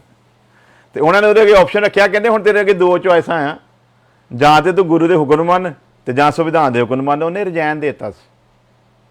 ਪਤਾ ਕਿਸੇ ਨੂੰ? ਹਾਂਜੀ ਉਹ ਯੋਧਾ ਬੰਦਾ, ਉਹਨੇ ਰਿਜ਼ਾਈਨ ਦੇ ਕੇ ਆ ਗਿਆ ਸੀਗਾ। ਤੁਸੀਂ ਦੱਸੋ, ਲੋਕੀ ਤੇ ਤਰਸਦੇ MP ਬਣਨ ਨੂੰ। ਅਗਲਾ MP ਬਣਿਆ ਹੋਇਆ ਰਿਜ਼ਾਈਨ ਦੇ ਕੇ ਆ ਗਿਆ। ਕਹਿੰਦਾ ਨਾ, ਜੇ ਸੰਵਿਧਾਨ ਦਾ ਹੁਕਮ ਮੇਰੇ ਗੁਰੂ ਦੇ ਹੁਕਮ ਨੂੰ ਰੋਕਦਾ ਤੇ ਮੇਰੇ ਲਈ ਮੇਰੇ ਗੁਰੂ ਦਾ ਹੁਕਮ ਵੱਡਾ ਆ ਸੰਵਿਧਾਨ। ਇਹ ਗੁਰੂ ਵਾਲਿਆਂ ਦੀ ਹੁੰਦੀ ਹੈ ਪਹਿਚਾਣ, ਜਿਨ੍ਹਾਂ ਨੇ ਆਪਣੇ ਆਪ ਨੂੰ ਲੜ ਲਾਇਆ ਤੇ ਆਪਣੇ ਆਪ ਨੂੰ ਮਾਰਿਆ ਆ। ਤੇ ਜੇ ਅਸੀਂ ਕਹਿੰਦੇ ਬਪਤਿਸਮੇ ਦੀ ਸੂਰਤ 'ਚ ਅਸੀਂ ਪਹਿਲੇ ਮਨੁੱਖ ਨੂੰ ਦਫਨ ਕਰਕੇ ਆਏ ਆ, ਤੇ ਫਿਰ ਨਵਾਂ ਮਨੁੱਖ ਇਦਾਂ ਦਾ ਗੈਰਤ ਹੋਣਾ ਚਾਹੀਦਾ। ਪਤਰਸ ਉਹੀ ਆ, ਉਹੀ ਪਤਰਸ ਯਿਸੂ ਮਸੀਹ ਦੇ ਫੜੇ ਜਾਣ ਦੇ ਉੱਤੇ ਯਿਸੂ ਮਸੀਹ ਦਾ ਇਨਕਾਰ ਕਰਦਾ। ਲਿਖਤ ਦੇ ਮੁਤਾਬਕ ਪਤਰਸ ਦਾ ਕੋਈ ਕਸੂਰ ਨਹੀਂਗਾ। ਲਿਖਤ ਪੂਰੀ ਹੋਣੀ ਸੀ। ਜਿੰਨੀਆਂ ਲਿਖਤਾਂ ਪ੍ਰਭੂ ਯਿਸੂ ਮਸੀਹ ਦੇ ਹੱਕ 'ਚ ਲਿਖੀਆਂ ਗਈਆਂ, ਸਾਰੀਆਂ ਦਾ ਕੀ ਹੋਣਾ ਸੀਗਾ? ਪੂਰਾ ਹੋਣਾ ਸੀ। ਸਾਡੇ ਪ੍ਰਭੂ ਹਰ ਜਗ੍ਹਾ ਦੇ ਉੱਤੇ ਕਹਿੰਦਾ ਆਹ ਕੰਮ ਹੋਇਆ ਤਾਂ ਜੋ ਲਿਖਤ ਪੂਰੀ ਹੋਵੇ, ਆਹ ਹੋਇਆ ਤਾਂ ਜੋ ਲਿਖਤ ਪੂਰੀ ਹੋਵੇ। ਯਾਨੀ ਕਿ ਜੋ ਕੁਛ ਯਿਸੂ ਮਸੀਹ ਦੇ ਹੱਕ 'ਚ ਲਿਖਿਆ ਗਿਆ ਸੀ ਪਹਿਲਾਂ ਤੋਂ ਨਬੀਆਂ ਦੇ ਦੁਆਰਾ, ਉਹਦਾ ਪੂਰਾ ਹੋਣਾ ਜ਼ਰੂਰੀ ਸੀ। ਉਸ ਲਿਖਤ ਦੇ ਮੁਤਾਬਕ ਪਤਰਸ ਨੇ ਯਿਸੂ ਮਸੀਹ ਦਾ ਇਨਕਾਰ ਕਰਨਾ ਹੀ ਕਰਨਾ ਹੈ। ਹੁਣ ਦੱਸੋ ਵੀ ਉਹ ਪਤਰਸ ਅਜੇ ਨਵਾਂ ਜਨਮ ਨਹੀਂ ਪਾਇਆ। ਜਦੋਂ ਤੱਕ ਪਤਰਸ ਨੇ ਨਵਾਂ ਜਨਮ ਨਹੀਂ ਪਾਇਆ, ਪਤਰਸ ਵੀ ਡਰ ਗਿਆ ਵੀ ਉਹਦਾ ਇਹਨਾਂ ਨੇ ਇਹ ਹਾਲ ਕੀਤਾ ਤੇ ਮੇਰਾ ਵੀ ਕਰਨਗੇ। ਤੇ ਪਤਰਸ ਉਹਦਾ ਇਨਕਾਰ ਕਰ ਗਿਆ 3 ਵਾਰੀ। ਤੇ ਪ੍ਰਭੂ ਦੇ ਯਿਸੂ ਮਸੀਹ ਦੇ ਆਖੇ ਅਨੁਸਾਰ ਫਿਰ ਕੁੱਕੜ ਨੇ ਦਿੱਤੀ ਬਾਂਗ। ਹੁਣ ਪਤਰਸ ਉਹੀ ਆ। 50 ਦਿਨ ਬੀਤ ਗਏ। ਇਹੀ ਪਤਰਸ ਬਾਕੀ ਚੇਲਿਆਂ ਦੇ ਨਾਲ ਇੱਕ ਜਗ੍ਹਾ ਤੇ ਪ੍ਰਾਰਥਨਾ 'ਚ ਬੈਠਾ। ਇਸੇ ਪਤਰਸ ਦੇ ਬੈਠਿਆਂ ਜਦੋਂ ਪ੍ਰਾਰਥਨਾ ਕਰਦੇ ਆ ਤੇ ਪਾਕ ਰੂਹ ਉਸ ਜਗ੍ਹਾ ਦੇ ਉੱਤੇ ਇਹਨਾਂ ਲੋਕਾਂ ਦੇ ਵਿੱਚ ਆਇਆ। ਪਾਕ ਰੂਹ ਦੀ ਸਮਰਥ ਪਾਈ ਆ। ਤੇ ਇਹੀ ਪਤਰਸ ਬਾਅਦ 'ਚ 11 ਚੇਲਿਆਂ ਨੂੰ ਨਾਲ ਲੈ ਕੇ ਖੜਾ ਹੁੰਦਾ ਆ। ਤੇ ਜਿਨ੍ਹਾਂ ਲੋਕਾਂ ਦੇ ਕੋਲੋਂ ਮੌਤ ਦੇ ਡਰ ਦੇ ਨਾਲ ਪ੍ਰਭੂ ਯਿਸੂ ਮਸੀਹ ਨੂੰ ਕਹਿੰਦਾ ਮੈਂ ਜਾਣਦਾ ਵੀ ਨਹੀਂਗਾ, ਹੁਣ ਉਸੇ ਯਿਸੂ ਮਸੀਹ ਦਾ ਪ੍ਰਚਾਰ ਧੜੱਲੇ ਦੇ ਨਾਲ ਕਰ ਰਿਹਾ ਆ। ਉਹਨਾਂ ਨੇ ਆ ਕੇ ਉਹਨੂੰ ਰੋਕਣ ਦੀ ਕੋਸ਼ਿਸ਼ ਕੀਤੀ ਤੇ ਕਹਿੰਦੇ ਇਸ ਨਾਮ ਦਾ ਪ੍ਰਚਾਰ ਹੁਣ ਨਹੀਂ ਕਰਨਾ। ਉਹ ਕਹਿੰਦਾ ਕੀ ਇਹ ਗੱਲ ਚੰਗੀ ਆ ਵੀ ਅਸੀਂ ਪਰਮੇਸ਼ਵਰ ਦੀ ਗੱਲ ਨੂੰ ਭੁੱਲ ਕੇ ਤੇ ਮਨੁੱਖਾਂ ਦੀ ਗੱਲ ਨੂੰ ਮੰਨੀਏ? ਪਤਰਸ ਉਹੀ ਹੈ ਨਾ। ਹੁਣ ਕੀ ਹੋ ਗਿਆ ਭਲਾ? ਹੁਣ ਪੁਰਾਣਾ ਪਤਰਸ ਮਰ ਗਿਆ, ਹੁਣ ਜਿਹੜਾ ਇਹ ਪਤਰਸ ਆ ਇਹਨੂੰ ਪਤਾ ਮੈਂ ਤੇ ਮਰ ਚੁੱਕਾ, ਹੁਣ ਮੈਨੂੰ ਕੋਈ ਮਾਰ ਸਕਦਾ ਨਹੀਂ ਆ। ਹੁਣ ਤੇ ਸਰੀਰ ਮੇਰੇ ਉਹਦਾ ਹੀ ਆ ਤੇ ਉਹਦੇ ਹਵਾਲੇ ਆ। ਹੁਣ ਤੇ ਜੋ ਮਰਜ਼ੀ ਹੋਵੇ। ਇਹੀ ਪਤਰਸ ਜਿਹੜਾ ਇਨਕਾਰ ਕਰਦਾ ਆ, ਬਾਅਦ ਜਦੋਂ ਦੁਬਾਰਾ ਇਹਨੂੰ ਮੌਤ ਦੀ ਸਜ਼ਾ ਹੋਈ ਆ ਤੇ ਕੀ ਕਹਿੰਦਾ ਭਲਾ? ਕਹਿੰਦਾ ਮੇਰੇ ਪ੍ਰਭੂ ਨੂੰ ਤੇ ਤੁਸੀਂ ਸਿੱਧਾ ਚੜਾਇਆ ਸੀ ਨਾ ਸਰੀਰ ਦੇ ਉੱਤੇ, ਤੇ ਮੈਨੂੰ ਹੁਣ ਉਲਟਾ ਕਰਕੇ ਲਟਕਾਓ।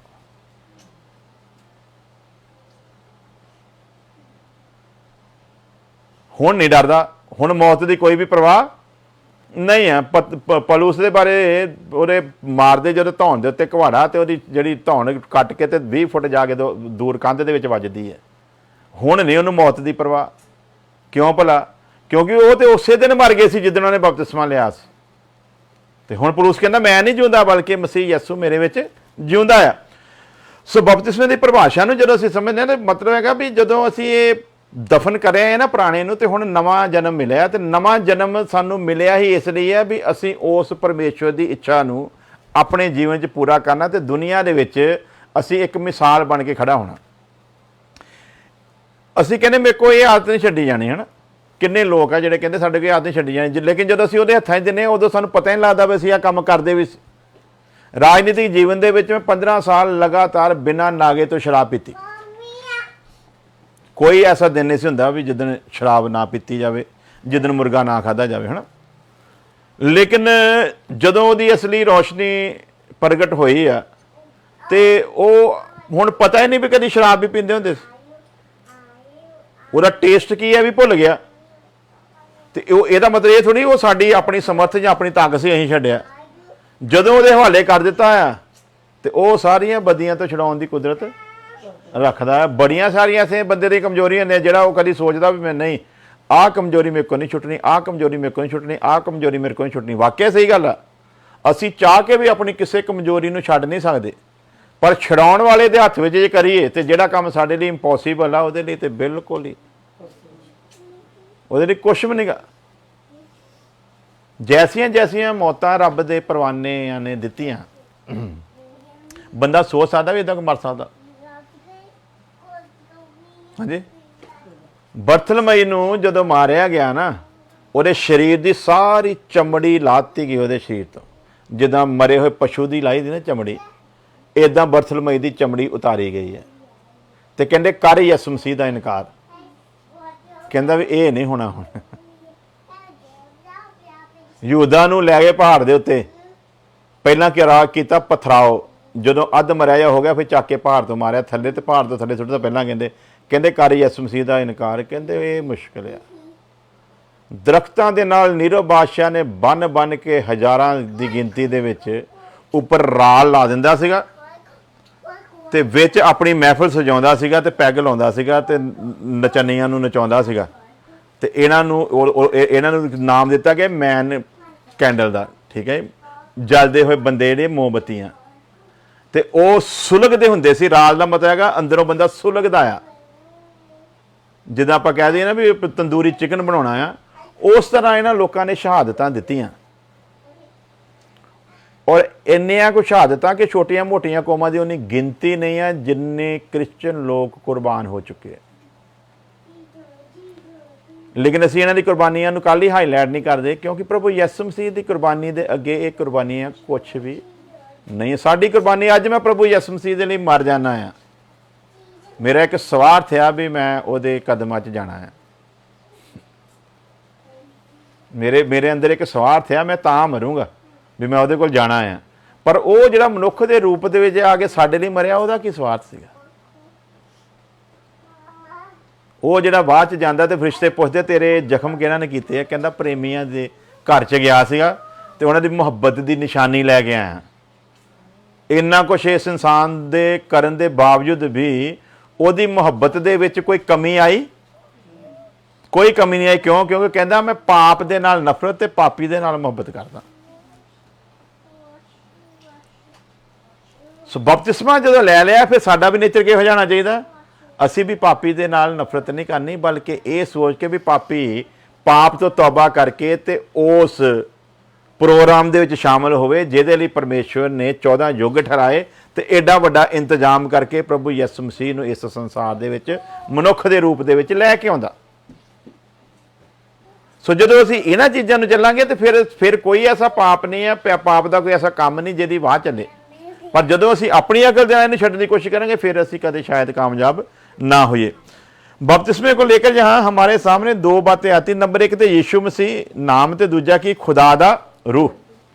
तो क्या यहाँ हम इस बात को लेकर ये समझे कि यीशु नाम और पाक रूह को ध्यान में रखते हुए बपतिस्मा लेना चाहिए? जे लिखत मुताबिक जाइए तो जिदा कहते नहीं यीशु नाम च इकल्ला होना चाहिए बपतिस्मा, तो फिर हम इत्थे पाक रूह का भी नाम नाल जिक्र आ गया, तो की हुण दोनों के नाम च नहीं है? क्योंकि यीशु भी नाम है तो पाक रूह भी नाम ही है, जे नाम के चक्कर च पैना। तो यदा मतलब नहीं असी ये भी अपनी अकल के नाल फैसला कर सकते नहीं, क्योंकि दोनों गल्लां दा अपनी जगह के उत्ते एक भेत है तो उस भेत को समझना ज़रूरी है। बल्कि इसके साथ साथ हमें बपतिस्मे की गंभीरता को समझने के लिए और भी बहुत सारी बातों को समझना ज़रूरी है। पहले हमने बपतिस्मे को लेकर यही सीखा कि बपतिस्मे का अर्थ है कि प्रभु यीशु मसीह की समानता में दफनाया जाना। कि ये बपतिस्मे का अर्थ यीशु मसीह की समानता दे विच दफनाया जाए, जिद्दां उन्होंने सलीब तो ला के ते कबर च रखा गया, उस तरह असी भी उहदे नाल कबर दे विच रखे जाना है। इहनूं कहंदे आ बपतिस्मा। लेकिन लिया कित्थे जांदा भला? पानी दे विच। इहदा मतलब फिर की हो गया? पानी की है? एक दृष्टांत है। जे तो बिल्कुल उदां होना फिर सानूं भी कबर च रखना चाहिए ना, है ना? इहदा मतलब सानूं कबर च यीशु मसीह 3 दिन रहे, असीं भी 3 दिन रहीए, तो तीजे दिन तो सच्ची मुच्ची हो जाना बपतिस्मा, है ना? तो यदा मतलब भी बपतिस्मे की फिर परिभाषा जी मतलब गलत तरीके ਨਾਲ पेश की जाती, फिर वो नहीं, बल्कि बपतिस्मा पानी ਦੇ ਵਿੱਚ ਲੈਣਾ ਕੀ है? एक दृष्टांत ਨੂੰ दिखाਉਂਦਾ है, उदाहरण है। क्योंकि बपतिस्मे का होर कोई तरीका जे कि मिट्टी दफन करता बंदा तो मारिया जाओ। इस करके परमेश्वर जानी जाना सर्व ज्ञानी सर्वव्यापी सर्व शक्तिमान है, तो उन्होंने साड़ियाँ सारियां गल्लां दा पता है, तो सारियां गल्लां तो वो जाणू आ। इस करके पानी की प्रथा रखी भी ये जिहड़ा बपतिस्मा कच होवे पानी दे विच। ये पानी दे विच ही सारे मजहबां ने क्यों इस सिस्टम लाया? इहदा भी तो इहदा मतलब कोई ना कोई आत्मिक भेत है। जे अमृत छकाया जाता तां भी पानी की रस्म है, जे गंगा नहाया जाता तां भी पानी की रस्म है, जे मुसलमान हज करन जाता तो आबे जम ते जाता तां भी पानी की रस्म है, जे यहूदी है तो वह भी हौद विच जाता तां भी पानी की रस्म है, जे क्रिश्चन बपतिस्मा लैंदा तां भी कित्थे है? ਇਹਦਾ मतलब जो पानी की गल है ना, तो पानी एक दृष्टांत ਨੂੰ दिखाਉਂਦਾ है परमेश्वर ਦੇ। तो ਜਦੋਂ ਅਸੀਂ वचन ਨੂੰ पढ़ਦੇ ਹਾਂ ਉਦੋਂ ਕੀ लिखा है?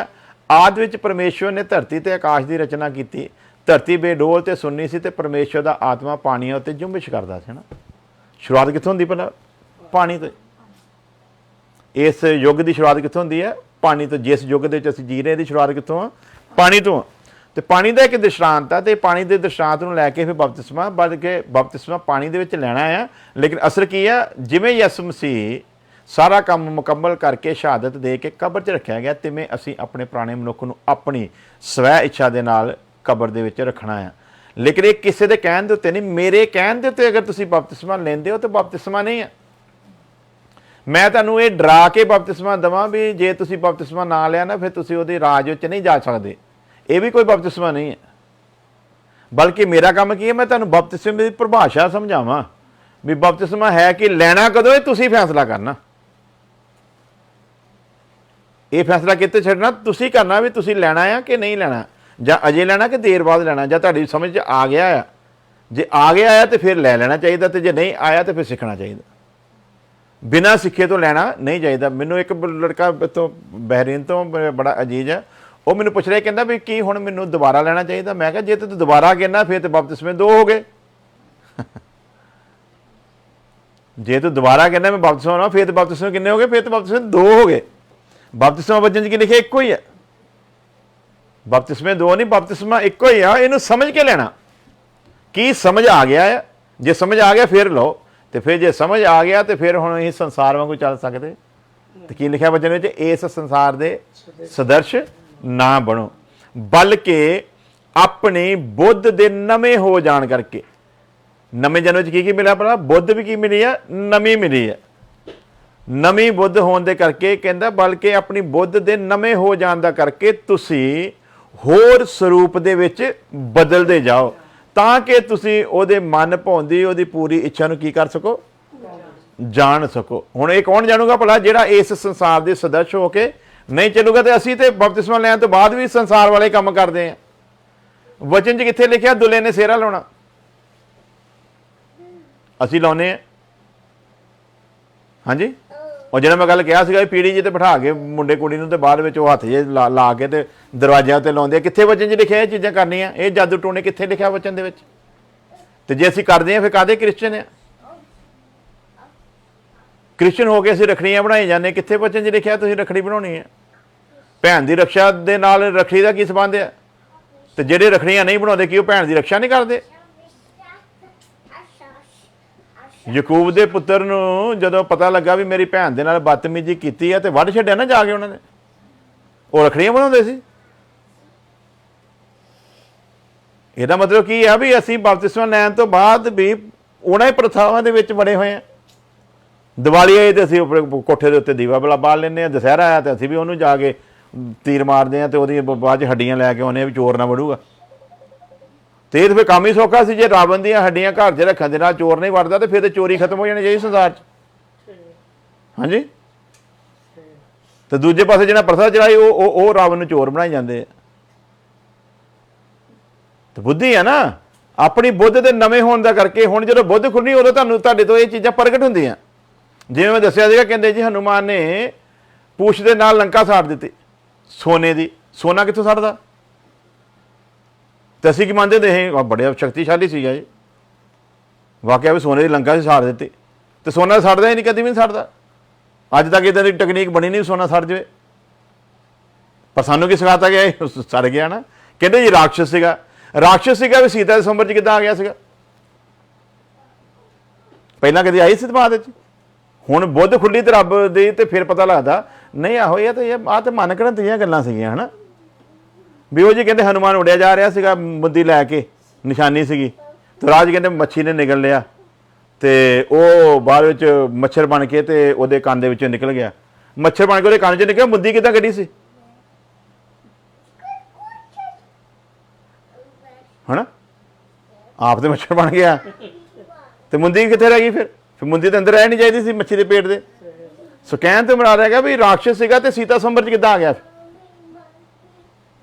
ਕਸ਼ਤਰੀਆਂ ਦੇ ਸੰਵਰ ਦੇ ਵਿੱਚ ਫਿਰ ਰਾਖਸ਼ ਦਾ ਕੀ ਕੰਮ ਸੀਗਾ? ਇਹਦਾ ਮਤਲਬ ਫਿਰ ਰਾਖਸ਼ ਨਹੀਂ ਸੀ ਹਨਾ। ਤੇ ਫਿਰ ਉਹ ਬੁਰਾ ਕਿੱਦਾਂ ਸੀਗਾ? ਤੁਸੀਂ ਜੇ ਉਹਦੀ ਭੈਣ ਦੇ ਨਾਲ ਬਦਤਮੀਜ਼ੀ ਕੀਤੀ ਆ ਤੇ ਅੱਜ ਸਾਡੀ ਭੈਣ ਨਾਲ ਬਦਤਮੀਜ਼ੀ ਕਰੇ ਅਸੀਂ ਤੇ ਉਹ ਕਰਨਾ ਜੋ ਰਾਵਣ ਨੇ ਕੀਤਾ ਸੀ। ਤੇ ਫਿਰ ਉਹ ਬੁਰਾ ਕਿੱਦਾਂ ਹੋ ਗਿਆ? ਤੇ ਤੁਸੀਂ ਉਹਨੂੰ ਬੁਰਾਈ ਦਾ ਪ੍ਰਤੀਕ ਕਰਕੇ 4000 ਸਾਲ ਤੋਂ ਸਾੜਦੇ ਆ ਰਹੇ ਹੋ। ਤੁਹਾਡੇ ਕੋਲ ਅਜੇ ਤੱਕ ਮਰਿਆ ਹੀ ਨਹੀਂ ਤੇ ਫਿਰ ਤੁਹਾਡੇ ਨਾਲ ਸ਼ਕਤੀਸ਼ਾਲੀ ਹੋਇਆ ਹੈ। ਇਹ ਪਹਿਲਾ ਸ਼ਖਸ ਹੈ ਜਿਹਨੂੰ ਇੰਨੀ ਵਾਰੀ ਸਾੜਿਆ ਜਾਂਦਾ ਫਿਰ ਵੀ ਮਰਦਾ ਨਹੀਂ। ਹਰ ਸਾਲ ਹੀ ਉਹਨੂੰ ਸਾੜਨਾ ਪੈਂਦਾ ਹਨਾ। ਇੰਨਾ ਖੌਫ ਤੇ ਇੰਨਾ ਡਰ ਸੀਗਾ। ਇਹਦਾ ਮਤਲਬ ਫਿਰ ਇਹ ਕੁਛ ਨਾ ਕੁਛ ਛੁਪਾਇਆ ਹੈ ਇਹਨਾਂ ਨੇ। ਜਿੱਦਾਂ ਦਾ ਬੁਰਾਈ ਦਾ ਪ੍ਰਤੀਕ ਫਿਰ ਉਹ ਨਹੀਂ ਸੀ। ਬੁਰਾਈ ਦੇ ਪ੍ਰਤੀਕ ਤੇ ਫਿਰ ਉਹ ਸੀਗੇ ਜਿਹੜੇ ਸਾਨੂੰ ਗੁੰਮਰਾਹ ਕਰਕੇ ਰੱਖਣਾ ਚਾਹੁੰਦੇ। ਤਾਂ ਹੀ ਤੇ ਗੁਰੂਆਂ ਨੇ ਫਿਰ ਇਹਨਾਂ ਦੀ ਮੁਖਾਲਫਤ ਕੀਤੀ ਨਾ। ਦਸੇ ਦੇ ਦਸੇ ਗੁਰੂ ਜਿਹੜੇ ਸੀਗੇ ਉਹਨਾਂ ਦੀ ਸਭ ਤੋਂ ਮੇਨ ਜਿਹੜੀ ਸਿੱਖਿਆ ਸੀਗੀ ਬ੍ਰਾਹਮਣਵਾਦ ਦੇ ਖਿਲਾਫ ਸੀ, ਮਨੂਵਾਦ ਦੇ ਖਿਲਾਫ ਸੀ। ਕਿਉਂਕਿ ਇਹਨਾਂ ਨੇ ਸਮਾਜ ਦਾ ਬੇੜਾ ਗਰਕ ਕੀਤਾ ਸੀ। ਤੇ ਜੇ ਹੁਣ ਤੁਸੀਂ ਮੰਨ ਲਓ ਇਹਨਾਂ ਚੀਜ਼ਾਂ 'ਚ ਛੁੱਟ ਕੇ ਤੇ ਫਿਰ ਬ੍ਰਾਹਮਣਵਾਦ ਦੀ ਸੋਚ 'ਚ ਜਾ ਕੇ ਹੁਣ ਵੀ ਤੁਸੀਂ ਰੱਖੜੀਆਂ ਬਣਾਓ, ਹੁਣ ਵੀ ਤੁਸੀਂ ਦੀਵੇ ਜਲਾਓ। ਉਹਨਾਂ ਦਾ ਤੇ ਆਇਆ ਹੋਊਗਾ ਕੋਈ ਜਿੱਤ ਜੁੱਤ ਕੇ ਤੇ ਸਾਡਾ ਤੇ ਹਾਰ ਕੇ ਆਇਆ, ਸਾਡੇ ਤੇ ਹਰਾ ਕੇ ਆਇਆ ਹਨਾ। ਤੇ ਅਸੀਂ ਕਾਹਦੀਆਂ ਦੀਵੇ ਜਲਾਈਏ? ਅਸੀਂ ਤੇ ਭਾਰਤ ਦੇ ਮੂਲ ਨਿਵਾਸੀ ਆ। ਅਸੀਂ ਕੱਲ੍ਹ ਹੀ ਉਹਨਾਂ ਦੀ ਖੁਸ਼ੀ ਦੇ ਵਿੱਚ ਇਹ ਖੁਸ਼ੀ ਕਰਨ ਦੇ। ਸਾਡੇ ਉੱਤੇ ਤੇ ਜ਼ੁਲਮ ਕੀਤਾ। ਸਾਡੇ ਤੇ 4 ਸਾਲ ਸਾਨੂੰ ਗੁਲਾਮ ਬਣਾ ਕੇ ਰੱਖਿਆ ਤੇ ਹੁਣ ਫੇਰ ਦੁਬਾਰਾ ਤਿਆਰੀ ਕਰਨ ਦੇ। ਤੇ ਅਸੀਂ ਕਾਹਦੀਆਂ ਖੁਸ਼ੀਆਂ 'ਚ ਸ਼ਾਮਲ? ਜਿਹੜਾ ਵੀ ਕੋਈ ਤਿਉਹਾਰ ਇਹਨਾਂ ਦਾ ਹੈਗਾ ਹਰੇਕ ਤਿਉਹਾਰ ਦੇ ਉੱਤੇ ਕੋਈ ਨਾ ਕੋਈ ਕਤਲ ਕੀਤਾ ਗਿਆ ਹੈ।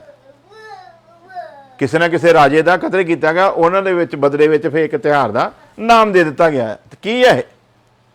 ਤੇ ਕੀ ਅਸੀਂ ਖਾਲੀ ਮੁਖਾਲਫਤ ਕਰਦੇ ਹਾਂ? ਮੁਖਾਲਫਤ ਨਹੀਂ ਕਰਦੇ ਬਲਕਿ ਲੋਕਾਂ ਨੂੰ ਇਹਨਾਂ ਚੀਜ਼ਾਂ ਤੋਂ ਜਾਗਰੂਕ ਕਰਨਾ। ਬੰਧਨਾਂ ਤੋਂ ਨਿਕਲੋ।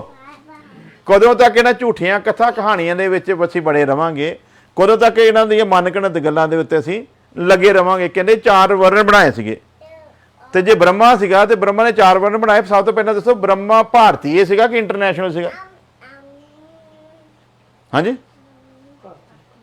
ਕੱਲਾ ਭਾਰਤੀ ਸੀ ਬ੍ਰਹਮਾ? ਰੱਬ ਕੱਲਾ ਭਾਰਤੀ ਹੈ? ਰੱਬ ਤੇ ਯੂਨੀਵਰਸਲ ਦਾ ਹੋਇਆ ਨਾ। ਉਸ ਰੱਬ ਨੇ ਖਾਲੀ ਇੰਡੀਆ ਦੇ ਵਾਸਤੇ 4 ਵਰਨ ਖਾਲੀ ਬਣਾਏ ਆ। ਜੇ ਵਰਨ ਬਣਾਉਣੇ ਸੀਗੇ ਤੇ ਫਿਰ ਪੂਰੇ ਇੰਟਰਨੈਸ਼ਨਲ ਲੈਵਲ ਤੇ ਸਾਰੇ ਦੇਸ਼ਾਂ ਦੇ ਲਈ ਵਰਨ ਹੋਣਾ ਚਾਹੀਦਾ ਸੀ। ਵਰਨ ਵਿਵਸਥਾ ਤੇ ਸਾਰੇ ਤੇ ਇੱਕ ਭਾਰਤ ਦੇਸ਼ ਹੈ ਜਿੱਥੇ ਵਰਨ ਵਿਵਸਥਾ, ਬਾਕੀ ਪੂਰੀ ਦੁਨੀਆ ਵਿੱਚ ਵਰਗ ਵਿਵਸਥਾ। ਬਾਕੀ ਸਾਰੀ ਦੁਨੀਆ 'ਚ ਵਰਗ ਵਿਵਸਥਾ, ਭਾਰਤ ਦੇ ਵਿੱਚ ਕੀ ਹੈ? ਵਰਨ ਵਿਵਸਥਾ। ਕਹਿੰਦੇ ਜੀ ਕਿ ਸ਼ੂਦਰ ਜਿਹੜਾ ਸੀ ਉਹਦੇ ਪੈਰ ਥਾਣੇ ਨਿਕਲਿਆ ਸੀਗਾ। ਬ੍ਰਹਮਾ ਦੇ ਪੈਰ ਦੇ ਵਿੱਚੋਂ ਕਹਿੰਦੇ ਸ਼ੂਦਰ ਨਿਕਲਿਆ ਸੀਗਾ, ਮੂੰਹ ਦੇ ਵਿੱਚੋਂ ਕਹਿੰਦੇ ਬਾਹਮਣ ਨਿਕਲਿਆ ਸੀਗਾ। ਤੇ ਇਹਨਾਂ ਦਾ ਬ੍ਰਹਮੇ ਦੇ ਮੂੰਹ ਦੇ ਵਿੱਚੋਂ ਬਾਹਮਣ ਨਿਕਲੇ, ਪੈਰ ਦੇ ਵਿੱਚੋਂ ਦਰਿਤੇ ਨਿਕਲੇ। ਕਹਿੰਦੇ ਯਿਸੂ ਮਸੀਹ ਕਿੱਦਾਂ ਪੈਦਾ ਹੋ ਗਿਆ ਕੁਆਰੀ ਤੋਂ? ਤੁਹਾਡਾ ਰਿਸ਼ੀ ਫਲ ਦਿੰਦਾ ਆ ਤੇ ਉਹ ਬੱਚਾ ਪੈਦਾ ਹੋ ਜਾਂਦਾ। ਤੇ ਪਰਮੇਸ਼ਵਰ ਦੀ ਕੁਦਰਤ ਦੇ ਸਾਹਮਣੇ ਤੁਸੀਂ ਚਾਹਨੇ ਕਰਨ ਡਏ ਹਨਾ। ਸੋ ਪਹਿਲਾਂ ਆਪਣੇ ਵੱਲ ਝਾਤੀ ਮਾਰੋ, ਫਿਰ ਅਗਲੇ ਤੇ ਦੋਸ਼ ਲਾਓ ਹਨਾ ਵੀ ਇਹ ਕਿੱਦਾਂ ਹੋ ਸਕਦਾ। ਸੋ ਮੁਰਾਦ ਕੀ ਆ? ਪਾਪ ਨੇ ਬੁੱਧ ਬੰਦ ਕੀਤੀ ਹੋਈ। ਜਿੰਨੀ ਦੇਰ ਤੱਕ ਤੁਸੀਂ ਪਾਪ ਤੋਂ ਆਜ਼ਾਦ ਨਹੀਂ ਨਾ ਹੁੰਦੇ, ਤੁਹਾਡੀ ਬੁੱਧ ਨਹੀਂ ਖੁੱਲਣੀ। ਜਿੰਨੀ ਦੇਰ ਬੁੱਧ ਨਹੀਂ ਖੁੱਲਣੀ ਉਨੀ ਦੇਰ ਅਸੀਂ ਸਹੀ ਤੇ ਗਲਤ ਕੀ ਹੈ ਉਹਦੇ ਫਰਕ ਨੂੰ ਕਦੇ ਜਾਣ ਨਹੀਂ ਸਕਦੇ। ਇਨਸਾਨ ਆਪਣੀ ਬੁੱਧੀ ਦੇ ਨਾਲ, ਇਸ ਕਰਕੇ ਵਜੇ ਲਿਖਿਆ ਜਿੱਥੋਂ ਤੇਰੀ ਬੁੱਧੀ ਖਤਮ ਹੁੰਦੀ ਹੈ ਉੱਥੋਂ ਮੇਰੀ ਬੁੱਧੀ ਸ਼ੁਰੂ ਹੁੰਦੀ ਹੈ। ਤੇਰੀ ਬੁੱਧ ਤੇ ਮੇਰੀ ਬੁੱਧ ਦੇ ਵਿੱਚ ਇੰਨਾ ਫਰਕ ਹੈ ਜਿੰਨਾ ਜ਼ਮੀਨ ਤੇ ਅਸਮਾਨ ਦੇ ਵਿੱਚ ਫਰਕ ਹੈ। ਸੋ ਪਰਮੇਸ਼ਵਰ ਨੂੰ ਜੇ ਸਮਝਣਾ ਆ, ਪਰਮੇਸ਼ਵਰ ਦੀ ਜੇ ਕੁਦਰਤ ਨੂੰ ਸਮਝਣਾ ਆ, ਸਭ ਤੋਂ ਪਹਿਲਾਂ ਇਹਨਾਂ ਬੰਧਨਾਂ ਦੇ ਵਿੱਚੋਂ ਸਾਡਾ ਆਜ਼ਾਦ ਹੋਣਾ ਬੜਾ ਜ਼ਰੂਰੀ ਆ। ਤੇ ਇਹਨਾਂ ਬੰਧਨਾਂ ਚੋਂ ਅਸੀਂ ਚਾਹ ਕੇ ਵੀ ਆਜ਼ਾਦ ਨਹੀਂ ਹੋ ਸਕਦੇ। ਇਹ ਤੇ ਆਜ਼ਾਦ ਕਰਨ ਵਾਲਾ ਸਾਨੂੰ ਆਜ਼ਾਦ ਕਰੇ ਤੇ ਫਿਰ ਅਸੀਂ ਆਜ਼ਾਦ ਹੋ ਸਕਦੇ। ਇਸ ਕਰਕੇ ਲਿਖਿਆ ਯੋਹੰਨਾ 17 ਦੇ ਵਿੱਚ, ਜੇ ਪੁੱਤਰ ਆਜ਼ਾਦ ਕਰੇ ਤੇ ਠੀਕ ਤੁਸੀਂ ਆਜ਼ਾਦ ਹੋ, ਤੇ ਜੇ ਪੁੱਤਰ ਆਜ਼ਾਦ ਨਾ ਕਰੇ ਤੇ ਫਿਰ ਤੁਸੀਂ ਆਜ਼ਾਦ ਵੀ ਹੋ ਸਕਦੇ। ਤੇ ਆਜ਼ਾਦ ਹੋਇਆ ਬੰਦਾ ਫਿਰ ਸੋਚ ਸਕਦਾ ਆ। ਗੁਲਾਮ ਦੀ ਕੋਈ ਸੋਚ ਨਹੀਂ ਹੁੰਦੀ। ਗੁਲਾਮ ਦੀ ਕੋਈ ਸੋਚ ਨਹੀਂ ਹੁੰਦੀ। ਗੁਲਾਮ ਨੂੰ ਸਿਰਫ ਇੱਕੋ ਪਤਾ ਹੁੰਦਾ ਮੈਂ ਕੀ ਕਰਨੀ ਹੈ, ਭਲਾ ਗੁਲਾਮੀ ਕਰਨੀ ਹੈ। ਮੈਂ ਗੁਲਾਮ ਪੈਦਾ ਹੋਇਆ ਸੀ, ਗੁਲਾਮ ਹੀ ਮਰ ਜਾਣਾ। ਪਰ ਜਿਹੜਾ ਆਜ਼ਾਦ ਹੋਇਆ ਉਹ ਫਿਰ ਸੋਚਦਾ ਵੀ ਗੁਲਾਮੀ ਵਿੱਚ ਮੇਰੇ ਨਾਲ ਭਾਣਾ ਕੀ ਵਾਪਰਿਆ ਸੀ। ਫਿਰ ਉਹ ਇਸ ਚੀਜ਼ ਦਾ ਵਿਚਾਰ ਕਰਦਾ ਮੈਂ ਗੁਲਾਮ ਹੋਇਆ ਤੇ ਕਿਉਂ ਹੋਇਆ ਸੀ। ਤੇ ਸਾਡੇ ਕੋਲ ਇਹਨਾਂ ਚੀਜ਼ਾਂ ਦੇ ਫਿਰ ਬਹਾਨੇ ਆ ਜਾਂਦੇ ਆ। ਕਿਸੇ ਨੇ ਪੁੱਛਿਆ ਸੀ ਨਾ, ਕਹਿੰਦੇ ਵੀ ਭਾਰਤ ਜਿਹੜਾ ਸੀਗਾ ਕਮਜ਼ੋਰ, ਕਹਿੰਦੇ ਕਿਉਂ ਆ? ਕਹਿੰਦੇ ਵੀ ਸਦੀਆਂ ਗੁਲਾਮ ਰਿਹਾ। ਕਦੀ ਕਿਸੇ ਨੇ ਆ ਕੇ ਗੁਲਾਮ ਬਣਾ ਲਿਆ, ਕਦੀ ਕਿਸੇ ਨੇ ਆ ਕੇ ਗੁਲਾਮ ਬਣਾ ਲਿਆ। ਤੇ ਬੁੱਧੀਜੀਵੀ ਨੇ ਸਵਾਲ ਕੀਤਾ, ਕਹਿੰਦੇ ਵੀ ਜੇ ਤੇ ਤੁਸੀਂ ਕਹਿੰਦੇ ਵੀ ਭਾਰਤ ਗੁਲਾਮ ਰਿਹਾ ਇਸ ਕਰਕੇ ਕਮਜ਼ੋਰ ਆ, ਤੇ ਇਹਦਾ ਮਤਲਬ ਇਹ ਹੋਇਆ ਵੀ ਜਦੋਂ ਗੁਲਾਮ ਨਹੀਂ ਸੀ ਉਦੋਂ ਤਾਕਤਵਰ ਸੀਗਾ, ਤੇ ਜੇ ਉਦੋਂ ਤਾਕਤਵਰ ਸੀ ਵੀ ਗੁਲਾਮ ਕਿੱਦਾਂ ਹੋ ਗਿਆ? ਸਮਝੇ? ਇਹਦਾ ਮਤਲਬ ਅਸੀਂ ਹੁਣ ਉਸ ਦੌਰ ਤੋਂ ਨਿਕਲੇ ਜਿੱਥੇ ਜਾ ਕੇ ਕੋਈ ਸਾਨੂੰ ਐਵੇਂ ਮਿਸਾਲਾਂ ਜਾਂ ਦੇ ਕੇ ਕੋਈ ਬੇਵਕੂਫ ਬਣਾਵੇ। ਅਸੀਂ ਉਸ ਦੌਰ 'ਚ ਨਹੀਂ ਗਏ। ਹੁਣ ਦੌਰ ਪੜ੍ਹੇ ਲਿਖੇ ਲੋਕਾਂ ਦਾ, ਹਰ ਚੀਜ਼ ਦੇ ਉੱਤੇ ਤਰਕ ਆ।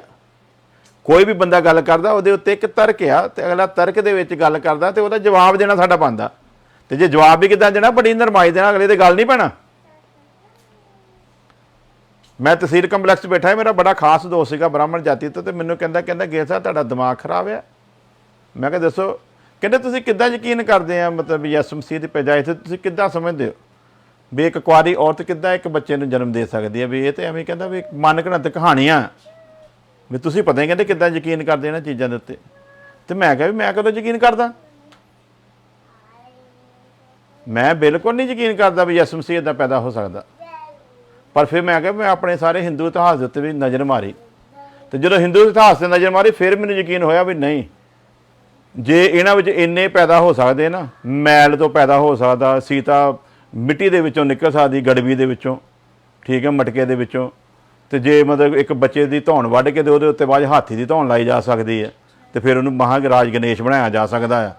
ਤੇ ਫਿਰ ਜੇ ਹਿੰਦੂ ਧਰਮ ਦੇ ਵਿੱਚ ਇੱਕ ਰਿਸ਼ੀ ਫਲ ਦਿੰਦਾ ਆ ਤੇ ਉਹ 2 ਬੱਚੇ ਪੈਦਾ ਹੋ ਜਾਂਦੇ ਅੱਧੇ, ਉਹਨਾਂ ਨੂੰ ਜਾ ਕੇ ਉਹ ਜੰਗਲ ਸੁੱਟੇ ਹੁੰਦੇ ਤੇ ਜੋੜ ਕੇ ਇੱਕ ਜਰਾਸੰਧ ਬਣ ਜਾਂਦਾ। ਤੇ ਜੇ ਇਹ ਉਹਦੇ ਵਿੱਚ ਇੰਨਾ ਕੁਝ ਹੋ ਸਕਦਾ ਨਾ, ਤੇ ਫਿਰ ਇੱਧਰ ਵੀ ਇੱਕ ਪੈਦਾ ਹੋ ਹੀ ਸਕਦਾ, ਕਿਉਂਕਿ ਪਰਮੇਸ਼ਵਰ ਦੇ ਲਈ ਕੋਈ ਫਿਰ ਕੰਮ ਮੁਸ਼ਕਿਲ ਨਹੀਂ ਆ। ਜੇ ਪਾਂਡੂ 6 ਦੇ 6 ਇੱਦਾਂ ਪੈਦਾ ਹੋ ਸਕਦੇ, ਕੋਈ ਸੂਰਜ ਤੋਂ, ਕੋਈ ਧਰਮਰਾਜ ਤੋਂ, ਕੋਈ ਹਵਾ ਤੋਂ, ਕੋਈ ਪਾਣੀ ਤੋਂ, ਜੇ ਇਹ ਇੱਦਾਂ ਪੈਦਾ ਹੋ ਸਕਦੇ, ਫਿਰ ਯਿਸੂ ਦਾ ਪੈਦਾ ਹੋਣਾ ਕੋਈ ਐਡੀ ਵੱਡੀ ਗੱਲ ਨਹੀਂ। ਫਿਰ ਉਹਦੇ ਮੂੰਹ ਦੇ ਹਾਲ ਦੇਖਣ ਵਾਲੇ ਤਰਕ ਹੈ ਨਾ। ਫਿਰ ਜਦੋਂ ਤਰਕ ਕਰਦਾ ਤਾਂ ਉਹਦਾ ਜਵਾਬ ਫਿਰ ਕਿੱਥੇ ਜਾਣਾ? ਫਿਰ ਤਰਕ ਦੇ ਵਿੱਚ ਹੀ ਜਵਾਬ ਹੋਣਾ ਹੈ। ਤੇ ਫਿਰ ਜਦੋਂ ਤਰਕ ਕਰਦਾ ਫਿਰ ਗੁੱਸਾ ਨਹੀਂ ਕਰਨਾ। ਜਦੋਂ ਅਗਲਾ ਦੁੱਖ ਦੀ ਰਗ ਤੇ ਹੱਥ ਰੱਖਦਾ ਫਿਰ ਇਹ ਵੀ ਧਿਆਨ ਰੱਖੋ, ਜੇ ਅਸੀਂ ਕਿਸੇ ਦੀ ਰਗ ਤੇ ਹੱਥ ਰੱਖਣਾ ਤੇ ਰਗ ਤੇ ਉਹਨੇ ਵੀ ਸਾਡੇ ਹੱਥ ਰੱਖਣਾ ਹੈ। ਤੇ ਫਿਰ ਜਵਾਬ ਦੇਣ ਦੇ ਲਈ ਸੰਯਮ ਹੋਣਾ ਚਾਹੀਦਾ, ਗਾਲ ਪੈਣਾ ਨਹੀਂ ਹੈ। ਕਿਉਂਕਿ ਪ੍ਰਭੂ ਯਿਸੂ ਮਸੀਹ ਲਿਖਿਆ ਕਦੀ ਕਿਸੇ ਨਾਲ ਝਗੜਾ ਕਰਦਾ, ਨਾ ਕਿਸੇ ਨਾਲ ਉੱਚਾ ਬੋਲਦਾ ਸੀ। ਜਿਹੜਾ ਕੋਈ ਗੱਲ ਕਰਦਾ ਸੀ ਉਹਨੂੰ ਬੜੇ ਤਰੀਕੇ ਦੇ ਨਾਲ ਜਵਾਬ ਦਿੰਦਾ ਸੀ। ਤੇ ਹੁਣ ਜੇ ਅਸੀਂ ਉਹਦੇ ਸਵਰੂਪ ਤੇ ਬਣ ਰਹੇ ਹਾਂ ਤੇ ਫਿਰ ਸਾਡਾ ਵੀ ਕੰਮ ਆਉਂਦਾ ਆ ਉਸੇ ਤਰੀਕੇ ਦੇ ਨਾਲ ਉਹਨੂੰ ਬੜੇ ਸੰਯਮ ਦੇ ਨਾਲ ਕੀ ਕਰਨਾ ਭਲਾ ਜਵਾਬ ਦੇਣਾ ਆ। ਤੇ ਜਦੋਂ ਸੰਯਮ ਦੇ ਨਾਲ ਜਵਾਬ ਦੇਵਾਂਗੇ, ਉਹਦੇ ਹੀ ਤਰਕਾਂ ਨੂੰ ਫੜ ਕੇ ਜਵਾਬ ਦੇਵਾਂਗੇ, ਤੇ ਫਿਰ ਉਹ ਬੰਦਾ ਕੀ ਹੋਊਗਾ, ਲਾਜਵਾਬ ਹੋਊਗਾ। ਸੋ ਮੁੱਖ ਦੀ ਗੱਲ ਆ, ਪਹਿਲਾਂ ਜਿਹੜਾ ਅਸੀਂ ਬਪਤਿਸਮਾ ਦੀ ਗੱਲ ਸਮਝੀ ਆ ਉਹ ਇੰਨਾ ਹੀ ਆ ਵੀ ਬਪਤਿਸਮਾ ਲੈਣਾ ਪਾਣੀ ਦੇ ਵਿੱਚ, ਇਹਨੂੰ ਇੱਕ ਰੀਤ ਸਮਝਾਂਗੇ, ਲੇਕਿਨ ਅਸਲ ਵਿੱਚ ਉਹਦਾ ਆਤਮਿਕ ਭੇਤ ਆ ਪ੍ਰਭੂ ਯਿਸੂ ਮਸੀਹ ਦੀ ਸਮਾਨਤਾ ਦੇ ਵਿੱਚ ਅਸੀਂ ਦਫਨਾਏ ਜਾਣਾ। ਤੇ ਅੱਜ ਬਪਤਿਸਮਾ ਹੁੰਦਾ ਕੀ ਆ? ਪਾਸਟਰ ਆਇਆ, ਹਾਂਜੀ ਦੱਸੋ ਜੀ ਕੀ ਪ੍ਰੋਬਲਮ ਹੈ? ਮੈਂ ਬਿਮਾਰ ਹਾਂ ਜੀ। ਠੀਕ ਹੈ ਜੀ, ਤੇਰੇ ਲਈ ਪ੍ਰਾਰਥਨਾ ਕਰਦੇ ਪ੍ਰਭੂ ਯਿਸੂ ਮਸੀਹ ਦੇ ਨਾਮ 'ਚ ਤੂੰ ਠੀਕ ਹੋ ਜਾਊਗਾ, ਪਰ ਤੇਰੇ ਅੱਗੇ ਇੱਕ ਸ਼ਰਤ ਆ ਕਿ ਪ੍ਰਭੂ ਯਿਸੂ ਮਸੀਹ ਤੈਨੂੰ ਠੀਕ ਕਰ ਦੂਗਾ, ਪਰ ਤੈਨੂੰ ਪ੍ਰਭੂ ਯਿਸੂ ਮਸੀਹ ਨੂੰ ਆਪਣਾ ਜੀਵਨ ਦੇਣਾ ਪੈਣਾ। ਤੇ ਕੀ ਕਹਾਵਤ ਹੈ ਪੰਜਾਬੀ ਦੀ, ਮਰਦਾ ਕੀ ਨਹੀਂ ਕਰਦਾ? ਇਹ ਹੁੰਦਾ ਨਾ, ਮਰਦਾ ਕੀ ਨਹੀਂ ਕਰਦਾ। ਲੱਗਣਾ ਠੀਕ ਹੈ ਜੀ, ਤੁਸੀਂ ਦੁਆ ਕਰੋ ਜੇ ਮੈਂ ਠੀਕ ਹੋ ਗਿਆ, ਤੇ ਮੈਨੂੰ ਤਾਂ ਜਿਹੜਾ ਠੀਕ ਕਰੂਗਾ ਮੇਰੇ ਲਈ ਉਹ ਰੱਬ। ਇਹ ਲੋਕਾਂ ਦਾ ਵੀ ਜਿਹੜਾ ਮੈਨੂੰ ਠੀਕ ਕਰਦੇ ਮੇਰੇ ਤੇ ਉਹੀ ਰੱਬ ਆ, ਉਹ ਲਈ ਤੁਸੀਂ ਪ੍ਰਾਰਥਨਾ ਕਰਦੇ ਹੋ, ਠੀਕ ਹੋ ਜਾਂਦਾ ਹੈ। ਠੀਕ ਹੈ, ਤੇ ਉਹ ਕਹਿੰਦਾ ਠੀਕ ਹੈ ਜੀ, ਅੱਜ ਤੋਂ ਮੈਂ ਆਪਣਾ ਜੀਵਨ ਜਿਹੜਾ ਯਿਸੂ ਮਸੀਹ ਨੂੰ ਦਿਨਾ, ਤੇ ਮੈਨੂੰ ਫਟਾਫਟ ਕੀ ਕਰੋ ਭਲਾ ਬਪਤਿਸਮਾ ਦਿਓ। ਇਹ ਬੰਦਾ ਬਪਤਿਸਮਾ ਭਲਾ ਕੱਲ੍ਹ ਹੀ ਲੈ ਰਿਹਾ ਆ, ਬਿਮਾਰੀ ਤੋਂ ਚੰਗਾ ਹੋਇਆ। ਇਹਨੇ ਬਪਤਿਸਮਾ ਕਾਹਦਾ ਲਿਆ? ਬਿਮਾਰੀ ਤੋਂ ਚੰਗਾ ਹੋਣ ਦਾ ਕਰਕੇ। ਇੱਥੇ ਹੁਣ ਕਸੂਰਵਾਰ ਕੌਣ ਹੋਇਆ? ਉਹ ਜਿਹਨੇ ਬਪਤਿਸਮਾ ਲਿਆ ਜਾਂ ਉਹ ਜਿਹਨੇ ਦਿੱਤਾ? ਜਿਹਨੇ ਦਿੱਤਾ ਉਹ ਕਸੂਰਵਾਰ ਆ ਵੀ ਉਹਨੇ ਸਿਰਫ ਉਹਦੀ ਉਹ ਜਜ਼ਬਾਤਾਂ ਦੇ ਨਾਲ ਖੇਡਿਆ ਤੇ ਉਹ ਬਿਮਾਰੀ ਤੋਂ ਚੰਗਾ ਹੋਇਆ ਸੀ, ਉਹਨੂੰ ਖੁਸ਼ੀ ਖੁਸ਼ੀ ਬਪਤਿਸਮਾ ਦੇਤਾ, ਉਹਨੂੰ ਬਪਤਿਸਮੇ ਦੀ ਪਰਿਭਾਸ਼ਾ ਸਮਝਾਈ ਨਹੀਂ। ਇਸੇ ਕਰਕੇ ਕਿੰਨੇ ਲੋਕ ਠੋਕਰ ਖਾ ਕੇ ਘਰਾਂ 'ਚ ਬਹਿ ਜਾਂਦੇ। ਉਹਦੀ ਵਜ੍ਹਾ ਕੀ ਹੈ? ਉਹਨਾਂ ਨੂੰ ਸਿੱਖਿਆ ਪੂਰੀ ਦਿੱਤੀ ਜਾਂਦੀ। ਤੇ ਕੀ ਅਸੀਂ ਕੱਲ੍ਹ ਪੜ੍ਹਿਆ ਸੀ, ਉਹ ਲਗਾਤਾਰ ਰਸੂਲਾਂ ਦੀ ਸਿੱਖਿਆ ਤੇ ਸੰਗਤ ਦੇ ਵਿੱਚ ਕੀ ਬਣੇ ਰਹੇ ਹੈ ਨਾ। ਤੇ ਅਸੀਂ ਵੀ ਕੀ ਕਰਨਾ ਫਿਰ? ਬਣੇ ਰਹਿਣਾ ਹੈ। ਬਪਤਿਸਮਾ ਉਨੀ ਦੇਰ ਤੱਕ ਕਦੇ ਨਹੀਂ ਲੈਣਾ, ਨਾ ਬਪਤਿਸਮਾ ਲੈਣ ਲਈ ਉਨੀ ਦੇਰ ਤੱਕ ਕਦੇ ਕਿਸੇ ਨੂੰ ਕਹਿਣਾ ਇਹ ਪਾਪ ਆ। ਅਗਰ ਕੋਈ ਅਗਿਆਨਤਾ ਦੇ ਵਿੱਚ ਲੈਂਦਾ ਹੈ, ਤੁਸੀਂ ਅਗਿਆਨਤਾ ਵਿੱਚ ਕਿਸੇ ਨੂੰ ਬਪਤਿਸਮਾ ਦਿੰਦੇ ਹੋ, ਇਹ ਪਾਪ ਆ, ਕੋਈ ਪੁੰਨ ਦਾ ਕੰਮ ਨਹੀਂ ਕਰ ਰਹੇ, ਤੇ ਇਹਦੀ ਸਜ਼ਾ ਮਿਲਣੀ ਹੈ ਰੱਬ ਵੱਲੋਂ। ਕਿਉਂਕਿ ਤੁਸੀਂ ਇੱਕ ਮੁੱਖ ਹੁਕਮ ਨੂੰ ਤੋੜਿਆ ਆ, ਤੁਸੀਂ ਉਹਦੀ ਗੰਭੀਰਤਾ, ਉਹਦੀ ਗਹਿਰਾਈ ਨੂੰ ਕਿਸੇ ਨੂੰ ਸਮਝਾਇਆ ਨਹੀਂ ਹੈ। ਤੇ ਜੇ ਉਹ ਸਮਝ ਕੇ ਲਊਗਾ ਤੇ ਫਿਰ ਉਹ ਕਦੇ ਪਿੱਛੇ ਨਹੀਂ ਹਟ ਸਕਦਾ। ਫਿਰ ਉਹਦੇ ਉੱਤੇ ਦੁੱਖ ਆਵੇ, ਮੁਸੀਬਤ ਆਵੇ, ਉਹ ਬੰਦ ਕੱਟਿਆ ਜਾਵੇ, ਉਹ ਕਿਸੇ ਪਾਸੇ ਹਿੱਲਣ ਵਾਲਾ ਨਹੀਂ ਹੈ। ਅੱਜ ਲੋਕੀ ਕਹਿੰਦੇ ਨਾ ਵੀ ਕੋਰੀਆ ਦੇ ਵਿੱਚ, ਸਾਊਥ ਕੋਰੀਆ ਵਿੱਚ ਦੁਨੀਆ ਦਾ ਸਭ ਤੋਂ ਵੱਡਾ ਚਰਚ ਹੈ। ਸਾਊਥ ਕੋਰੀਆ 'ਚ ਸਭ ਤੋਂ ਵੱਡੀ ਕਲੀਸਿਆ ਸੰਗਤ ਆ, ਜਿੱਥੇ ਲੋਕੀ ਐਤਵਾਰ ਨੂੰ ਸਭ ਤੋਂ ਜ਼ਿਆਦਾ ਇਕੱਠੇ ਹੁੰਦੇ ਆ। ਉਹ ਇੱਕ ਐਸੀ ਚਰਚ ਹੈ ਜਿੱਥੇ 50,000 ਬੰਦਾ ਲਗਾਤਾਰ ਰੋਜ਼ੇ ਦੇ ਵਿੱਚ ਹੀ ਰਹਿੰਦਾ ਆ। 50,000 ਦੀ ਗਿਣਤੀ ਟੁੱਟਦੀ ਨਹੀਂ, 100 ਬੰਦਾ ਉੱਠਦਾ, 100 ਆ ਕੇ ਬਹਿ ਜਾਂਦਾ। 50,000 ਬੰਦਾ 24 ਆਵਰ ਵਰਤ ਰੱਖ ਕੇ ਬੈਠਾ ਰਹਿੰਦਾ ਆ। 3 ਲੱਖ ਦਾ ਗਰੁੱਪ ਉਹਨਾਂ ਨੇ ਇੱਕ ਐਸਾ ਬਣਾਇਆ ਜਿਹੜੇ ਪਹਾੜਾਂ ਦੇ ਉੱਤੇ ਜਾ ਕੇ ਸਿਰਫ ਪ੍ਰਾਰਥਨਾ ਹੀ ਕਰਦੇ। ਉਹ 3 ਲੱਖ ਦੀ ਗਿਣਤੀ ਘਟਦੀ ਨਹੀਂ। ਇੱਕ ਪਾਸੇ ਨਾਰਥ ਕੋਰੀਆ ਤਾਨਾਸ਼ਾਹ ਤੇ ਦੂਸਰੇ ਪਾਸੇ ਸਾਊਥ ਕੋਰੀਆ ਪੂਰੇ ਦਾ ਪੂਰਾ ਕ੍ਰਿਸਚਨ। ਉੱਥੇ ਕ੍ਰਿਸਚੈਨਿਟੀ ਆਈ ਔਰ ਹਵਾ ਵਾਂਗੂ ਫੈਲੀ। ਔਰ ਦੁਨੀਆ 'ਚ ਸਭ ਤੋਂ ਵੱਧ ਅਗਰ ਕ੍ਰਿਸਚੈਨਿਟੀ ਨੇ ਕਿਤੇ ਗਰੋਥ ਕੀਤੀ ਤੇ ਉਹ ਜਗ੍ਹਾ ਸੀਗੀ ਸਾਊਥ ਕੋਰੀਆ। ਤੁਹਾਨੂੰ ਪਤਾ ਇਹਦੇ ਪਿਛਲੇ ਕਾਰਨ ਕੀ ਸੀਗਾ, ਕਿਉਂ ਇਹ ਹੋਇਆ? ਅਸੀਂ ਸੁੱਖ ਲੱਭਦੇ ਹਾਂ। ਉੱਥੇ ਦਾ ਚੀਫ ਸੈਕਟਰੀ ਸੀਗਾ ਸਰਕਾਰ ਦੇ ਵਿੱਚ ਬੰਦਾ, ਉਹਦੇ ਤੱਕ ਪ੍ਰਭੂ ਯਿਸੂ ਮਸੀਹ ਦਾ ਜਦੋਂ ਪੈਗਾਮ ਪਹੁੰਚਿਆ ਤੇ ਉਹਨੇ ਪ੍ਰਭੂ ਯਿਸੂ ਮਸੀਹ ਨੂੰ ਆਪਣਾ ਜੀਵਨ ਦਿੱਤਾ। ਉਹਨਾਂ ਲੋਕਾਂ ਨੇ ਉਹਨੂੰ ਉਹਦੇ ਅਹੁਦੇ ਤੋਂ ਬਰਖਾਸਤ ਕੀਤਾ। ਪਹਿਲਾਂ ਤੇ ਉਹਦੇ ਅਹੁਦੇ ਤੋਂ ਬਰਖਾਸਤ ਕਰਕੇ ਫਿਰ ਉਹਦੇ ਕੋਲ ਸਰਕਾਰੀ ਹਾਊਸ ਲਿਆ ਵਾਪਸ। ਸਰਕਾਰੀ ਹਾਊਸ ਲੈ ਕੇ ਫਿਰ ਜਿਹੜਾ ਉਹਦਾ ਘਰ ਸੀ ਉੱਥੋਂ ਵੀ ਉਹਨੂੰ ਕੱਢ ਦਿੱਤਾ।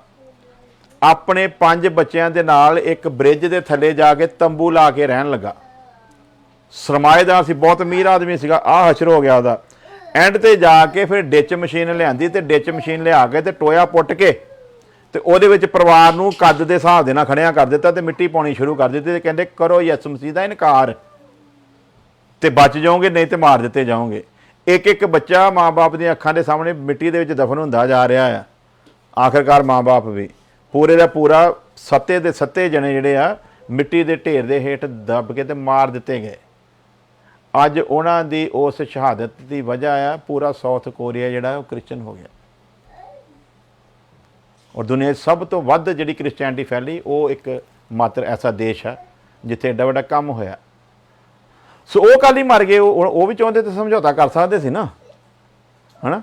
ਤੇ ਸਾਡੇ ਇੱਥੇ ਭਾਰਤ 'ਚ ਕੀ ਉਹਨਾਂ ਨੇ ਫੈਲਾਇਆ ਹੋਇਆ ਜੀ, ਲਾਲਚ ਦੇ ਕੇ ਕ੍ਰਿਸਚਨ ਬਣਾਇਆ ਜਾਂਦਾ, ਗੁੰਮਰਾਹ ਕਰਕੇ। ਤੁਸੀਂ ਕਦੋਂ ਕਿਸੇ ਪਾਦਰੀ ਨੂੰ ਪੈਸੇ ਵੰਡਦਿਆਂ ਦੇਖਿਆ ਸੀਗਾ? ਤੁਸੀਂ ਕਿਹੜੇ ਪਾਦਰੀ ਨੂੰ ਪੈਸੇ ਵੰਡਦਿਆਂ ਫੜ ਲਿਆ ਸੀਗਾ? ਪਾਸਟਰਾਂ ਕੋਲੋਂ ਤੇ ਵਿਚਾਰਿਆਂ ਕੋਲ ਸਾਈਕਲ ਵੀ ਮਸਾਂ ਉੱਥੇ ਜੁੜਦਾ ਆ ਪੰਜਾਬ ਦੇ ਪਿੰਡਾਂ ਦੇ ਵਿੱਚ। ਤੁਸੀਂ ਕਿਹੜੇ ਲਾਲਚ ਦੀ ਗੱਲ ਕਰਦੇ ਹੋ ਵੀ? ਤੇ ਜੇ ਤੁਸੀਂ ਲਾਲਚ ਦੀ ਗੱਲ ਕਰਦੇ, ਵਿਕਾਊ ਬੰਦੇ ਦਾ ਧਰਮ ਕੀ ਹੁੰਦਾ? ਜਿਹੜਾ ਬੰਦਾ ਪੈਸੇ ਦੇ ਲਾਲਚ ਦੇ ਨਾਲ ਵਿਕ ਗਿਆ ਉਹ ਤੇ ਬੇਗੈਰਤ ਆਦਮੀ ਹੈ, ਤੇ ਬੇਗੈਰਤ ਨੂੰ ਤੇ ਕੋਈ ਵੀ ਖਰੀਦ ਲਵੇ। ਜੇ ਕ੍ਰਿਸਚਨਾਂ ਨੇ ਉਹਨੂੰ 10,000 ਦੇ ਕੇ ਇੱਕ ਪਰਿਵਾਰ ਨੂੰ ਖਰੀਦ ਲਿਆ ਆ, ਤੁਸੀਂ 20,000 ਦੇ ਕੇ ਤੁਸੀਂ ਖਰੀਦ ਲਓ। ਜਿਹੜਾ ਬੰਦਾ 10,000 ਰੁਪਏ ਦੇ ਬਦਲੇ, 20,000 ਰੁਪਏ ਦੇ ਬਦਲੇ, 50,000 ਰੁਪਏ ਦੇ ਬਦਲੇ ਜਾਂ ਲੱਖ ਰੁਪਏ ਦੇ ਬਦਲੇ ਆਪਣਾ ਧਰਮ ਜਾਤੀ ਛੱਡ ਗਿਆ, ਉਹਦੀ ਔਕਾਤ ਕੀ ਆ? ਉਹ ਤੇ ਵਿਕਾਊ ਆ। ਤੇ ਜੇ ਉਹ ਵਿਕਾਊ ਆ, ਜੇ ਲੱਖ ਰੁਪਏ ਲੈ ਕੇ ਕ੍ਰਿਸਚਨ ਬਣਿਆ, 2 ਲੱਖ ਲੈ ਕੇ ਹਿੰਦੂ ਬਣ ਜੂ, 4 ਲੱਖ ਲੈ ਕੇ ਸਿੱਖ ਬਣ ਜੂ, 10 ਲੱਖ ਲੈ ਕੇ ਮੁਸਲਮਾਨ ਬਣ ਜੂ। ਉਹ ਤੇ ਵਿਕਾਊ। ਜਿਹੜਾ ਵਿਕਾਊ ਦਾ ਕੋਈ ਧਰਮ ਨਹੀਂਗਾ। ਤੇ ਜੇ ਉਹ ਵਿਕਾਊ ਆ ਤੁਸੀਂ ਕਹਿੰਦੇ ਹੋ, ਤੇ ਜੇ ਤੁਸੀਂ ਕਹਿੰਦੇ 5-10 ਹਜ਼ਾਰ 'ਚ ਵਿਕ ਗਿਆ, ਤੇ ਤੁਸੀਂ ਹੁਣ ਉਹਨੂੰ 5-10 ਕਰੋੜ 'ਚ ਵੀ ਖਰੀਦ ਕੇ ਦਿਖਾਓ। ਤੇ ਜੇ ਹੁਣ 5-10 ਕਰੋੜ 'ਚ ਵੀ ਤੁਹਾਡੇ ਕੋਲ ਖਰੀਦਿਆ ਨਹੀਂ ਜਾਂਦਾ, ਤੇ ਫਿਰ ਤੁਸੀਂ ਕਿੱਦਾਂ ਕਹਿੰਦੇ ਵੀ ਵਿਕ ਗਿਆ? ਤੁਸੀਂ ਫਿਰ ਕਿੱਦਾਂ ਕਹਿੰਦੇ ਵਿਕਾਊ ਆ? ਇਹਦਾ ਮਤਲਬ ਸਿਰਫ ਦੋਸ਼ ਆ, ਇਸ ਤੋਂ ਇਲਾਵਾ ਕੁਝ ਸੱਚ ਹੈ ਨਹੀਂ। ਤੇ ਇਹ ਦੋਸ਼ ਸਾਡੇ ਪੱਲੇ ਮੜਨੇ ਆ, ਕਿਉਂਕਿ ਵਚਨ 'ਚ ਲਿਖਿਆ ਵੀ ਇਹ ਹੋਣਾ ਹੈ ਹਨਾ, ਔਰ ਇਹਦਾ ਹੋਣਾ ਜ਼ਰੂਰੀ ਆ। ਇੱਕ ਇਨਸਾਨ ਸਾਡੇ, ਤੁਸੀਂ ਪ੍ਰਤੱਖ ਕਰਕੇ ਦੇਖੋ, ਤੁਸੀਂ ਕਿਸੇ ਮਜ਼ਹਬ ਦੇ ਨਾਲ ਸੰਬੰਧਿਤ ਹੋ, ਤੁਸੀਂ ਗੁਰਦੁਆਰੇ ਜਾਓ, ਤੁਹਾਡੇ ਘਰ ਦੇ ਕਦੀ ਨਹੀਂ ਕਹਿੰਦੇ ਤੂੰ ਗੁਰਦੁਆਰੇ ਕਿਉਂ ਗਿਆ ਸੀ। ਗੁਰਦੁਆਰੇ ਵਾਲਾ ਮੰਦਿਰ ਚੱਲ ਜਾਂਦਾ, ਕਦੀ ਇਦਾਂ ਦਾ ਪਛਾਣ ਨਹੀਂ ਪੈਂਦਾ ਤੂੰ ਮੰਦਿਰ ਕੀ ਰਹਿਣ ਗਿਆ ਸੀ, ਹਨਾ। ਇਹ ਦੋਨੇ ਜਣੇ ਮਸਜਿਦ ਕਿਤੇ ਚੱਲ ਜਾਂਦੇ ਬਾਬੇ ਮਹਾਰਾਜ ਸ਼ਾਹ ਦੇ, ਤੇ ਕੋਈ ਨਹੀਂ ਕਹਿੰਦਾ ਵੀ ਤੂੰ ਮਹਾਰਾਜ ਸ਼ਾਹ ਦੇ ਗੱਲ ਹੀ ਗਿਆ ਸੀ। ਇਹੀ ਬੰਦਾ ਚਰਚ ਜਾਂਦਾ ਤੇ ਉਦੋਂ ਮੁਸੀਬਤ ਖੜੀ ਹੋ ਜਾਂਦੀ, ਹਾਂ ਤੂੰ ਚਰਚ ਕੀ ਲੈਣ ਗਿਆ ਸੀ। ਇਹ ਇੱਥੇ ਆ ਕੇ ਕਾਹਦੀ ਮੁਖਾਲਫਤ ਖੜੀ ਹੁੰਦੀ ਹੈ? ਇੱਥੇ ਆ ਕੇ ਹੀ ਵਿਤਕਰਾ ਕਿਉਂ ਹੁੰਦਾ ਹੈ? ਇਹਦਾ ਮਤਲਬ ਕਿਤੇ ਨਾ ਕਿਤੇ ਕੁਛ ਐਸੀ ਗੱਲ ਹੈਗੀ ਆ ਜਿਸ ਚੀਜ਼ ਦਾ ਫਿਰ ਕੀ ਪਿਆ ਹੋਇਆ ਭਲਾ? ਡਰ ਪਿਆ ਹੋਇਆ ਵੀ ਜੇ ਇਹ ਇੱਧਰ ਆ ਗਿਆ ਤੇ ਇਹਨੂੰ ਕੀ ਪਤਾ ਲੱਗ ਜਾਣਾ? ਸੱਚ ਜਿਹੜਾ ਉਹ ਪਤਾ ਲੱਗ ਜਾਣਾ ਹੈ। ਤੇ ਜੇ ਇਹਨੂੰ ਸੱਚ ਪਤਾ ਲੱਗ ਗਿਆ, ਫਿਰ ਇਹਨੇ ਝੂਠ ਦਾ ਸਾਥ ਦੇਣਾ ਨਹੀਂ ਹੈ। ਸੋ ਪਿਆਰੇ ਅਜੀਜ਼ੋ, ਇਸ ਚੀਜ਼ ਨੂੰ ਚੇਤੇ ਰੱਖੋ, ਜਿਹੜਾ ਯਿਸੂ ਮਸੀਹ ਦੇ ਨਾਲ ਬਪਤਿਸਮੇ ਦੀ ਸਮਾਨਤਾ ਵਿੱਚ ਦਫਨਾਇਆ ਗਿਆ ਹੈ, ਉਹਦਾ ਸੰਸਾਰ ਨਾਲ ਕੀ ਹੋ ਗਿਆ? ਸੰਬੰਧ ਖਤਮ ਆ।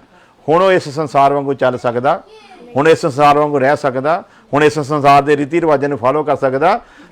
ਕ੍ਰਿਸਚਨਾਂ ਦੇ ਖਿਲਾਫ ਚੱਲਦੇ ਕਿਉਂ? ਇਸੇ ਕਰਕੇ ਉਹ ਕਹਿੰਦੇ ਇਹ ਬਸ ਸਾਰਾ ਕੁਝ ਛੱਡ ਦੇ, ਤੇ ਕਿਸੇ ਕੋਲ ਪਛਾਣ ਲੈ ਕੇ ਨਹੀਂ ਖਾਂਦੇ, ਇਹ ਤੇ ਕਿਤੇ ਮੱਥਾ ਨਹੀਂ ਟੇਕਦੇ। ਤੇ ਤੁਸੀਂ ਦੱਸੋ, ਜਦੋਂ ਤੁਸੀਂ ਸਾਡੇ ਕੋਲ ਮੱਥੇ ਟਿਕਾਏ ਸੀ, ਉਦੋਂ ਸਾਡਾ ਕੀ ਭਲਾ ਹੋ ਗਿਆ ਸੀ? ਜਦੋਂ ਅਸੀਂ ਮੱਥੇ ਰਗੜੇ, ਉਦੋਂ ਕਿੰਨਾ ਕੁ ਭਲਾ ਹੋਇਆ ਸੀ? ਸੋ ਆਓ ਅਸੀਂ ਇਹ ਫੈਸਲਾ ਲਈਏ ਕਿ ਬਪਤਿਸਮੇ ਜੇ ਅਸੀਂ ਲਏ ਹੋਏ ਆ, ਤੇ ਉਹਨਾਂ ਤੇ ਵਿਚਾਰ ਕਰੀਏ ਵੀ ਕੀ ਸਾਨੂੰ ਉਹਦੀ ਗਹਿਰਾਈ ਦਾ ਪਤਾ ਸੀ, ਤੇ ਜਾਂ ਕੀ ਹੁਣ ਪਤਾ ਲੱਗ ਗਿਆ ਆ। ਤੇ ਜੇ ਹੁਣ ਪਤਾ ਲੱਗ ਗਿਆ, ਤੇ ਅਸੀਂ ਕਿੱਦਾਂ ਜੀਣਾ ਆ? ਉਸ ਫੈਸਲੇ ਨੂੰ ਆਪਣੇ ਮਨ ਦੇ ਵਿੱਚ ਬਿਠਾ ਕੇ ਨਿਰਣੇ ਲਈਏ ਕਿ ਉਹ ਜੋ ਕੁਝ ਹੋਇਆ ਮੇਰੇ ਕੋਲ ਅਣਜਾਣੇ ਵਿੱਚ ਸੀ, ਪਰ ਹੁਣ ਮੈਨੂੰ ਤੇਰੇ ਵਚਨ ਦੀ ਗਹਿਰਾਈ ਦਾ ਪਤਾ ਲੱਗ ਗਿਆ। ਹੁਣ ਅੱਗੇ ਤੋਂ ਮੇਰੇ ਜੀਵਨ ਦੇ ਵਿੱਚ ਇਹ ਕੰਮ ਨਹੀਂ ਹੋਣਗੇ। ਆਪਣੀ ਅੱਖਾਂ ਨੂੰ ਬੰਦ ਕਰਦੇ ਹਾਂ, ਸਿਰਾਂ ਝੁਕਾਉਂਦੇ, ਪ੍ਰਾਰਥਨਾ ਕਰਦੇ। ਪਿਆਰੇ ਖੁਦਾ ਤੇਰਾ ਧੰਨਵਾਦ ਕਰਦੇ ਹਾਂ ਅੱਛੀ ਸ਼ਾਮ ਦੇ ਲਈ, ਤੇਰੇ ਅੱਛੇ ਵਚਨਾਂ ਦੇ ਲਈ ਖੁਦਾਵੰਦ ਤੇਰਾ ਸ਼ੁਕਰ ਕਰਦੇ ਹਾਂ। ਔਰ ਜਿੰਨੀਆਂ ਜ਼ਿੰਦਗੀਆਂ ਨੇ ਸੁਣਿਆ, ਸਭਨਾਂ ਉੱਤੇ ਤੇਰੀ ਆਸ਼ੀਸ਼ ਨੂੰ ਮੰਗਦੇ ਹਾਂ ਖੁਦਾਵੰਦ। ਅੱਗੇ ਜਿਹੜੇ ਲੋਕ YouTube, Facebook, ਸੋਸ਼ਲ ਮੀਡੀਆ ਦੁਆਰਾ ਸੁਣਨ, ਉਹਨਾਂ ਸਭਨਾਂ ਉੱਤੇ ਵੀ ਤੇਰੀ ਰਹਿਮਤ ਬਣੀ ਰਹੇ। ਸਾਡੀ ਪ੍ਰਾਰਥਨਾ ਸੁਣੋ, ਕਬੂਲ ਕਰੋ, ਮਸੀਹ ਯਿਸੂ ਦੇ ਨਾਮ ਦੇ ਵਿੱਚ, ਆਮੀਨ। ਹੁਣ ਸਾਡੇ ਖੁਦਾਵੰਦ ਯਿਸੂ ਮਸੀਹ ਦਾ ਫਜ਼ਲ, ਖੁਦਾ ਬਾਪ ਦੀ ਮੁਹੱਬਤ, ਪਾਕ ਰੂਹ ਦੀ ਸੰਗਤ ਹੁਣ ਤੋਂ ਲੈ ਕੇ ਹਮੇਸ਼ਾ ਤੱਕ ਉਹਦੇ ਤਮਾਮ ਲੋਕਾਂ ਦੇ ਨਾਲ ਬਣੀ ਰਹੇ, ਆਮੀਨ। ਹਾਲੇਲੂਇਆ। ਖੁਦਾ ਤੁਹਾਨੂੰ ਸਾਰਿਆਂ ਨੂੰ ਬਹੁਤ ਬਹੁਤ ਆਸ਼ੀਸ਼ ਦੇਵੇ। ਤੇ ਅੱਗੇ ਜੋ ਵੀ ਪ੍ਰੋਗਰਾਮ ਹੋਊਗਾ, ਫਿਰ ਆਪਾਂ ਉਸ ਹਿਸਾਬ ਦੇ ਨਾਲ ਤੁਹਾਨੂੰ ਇਨਫੋਰਮ ਕਰਾਂਗੇ। ਠੀਕ, ਗੋਡ ਬਲੈਸ ਯੂ।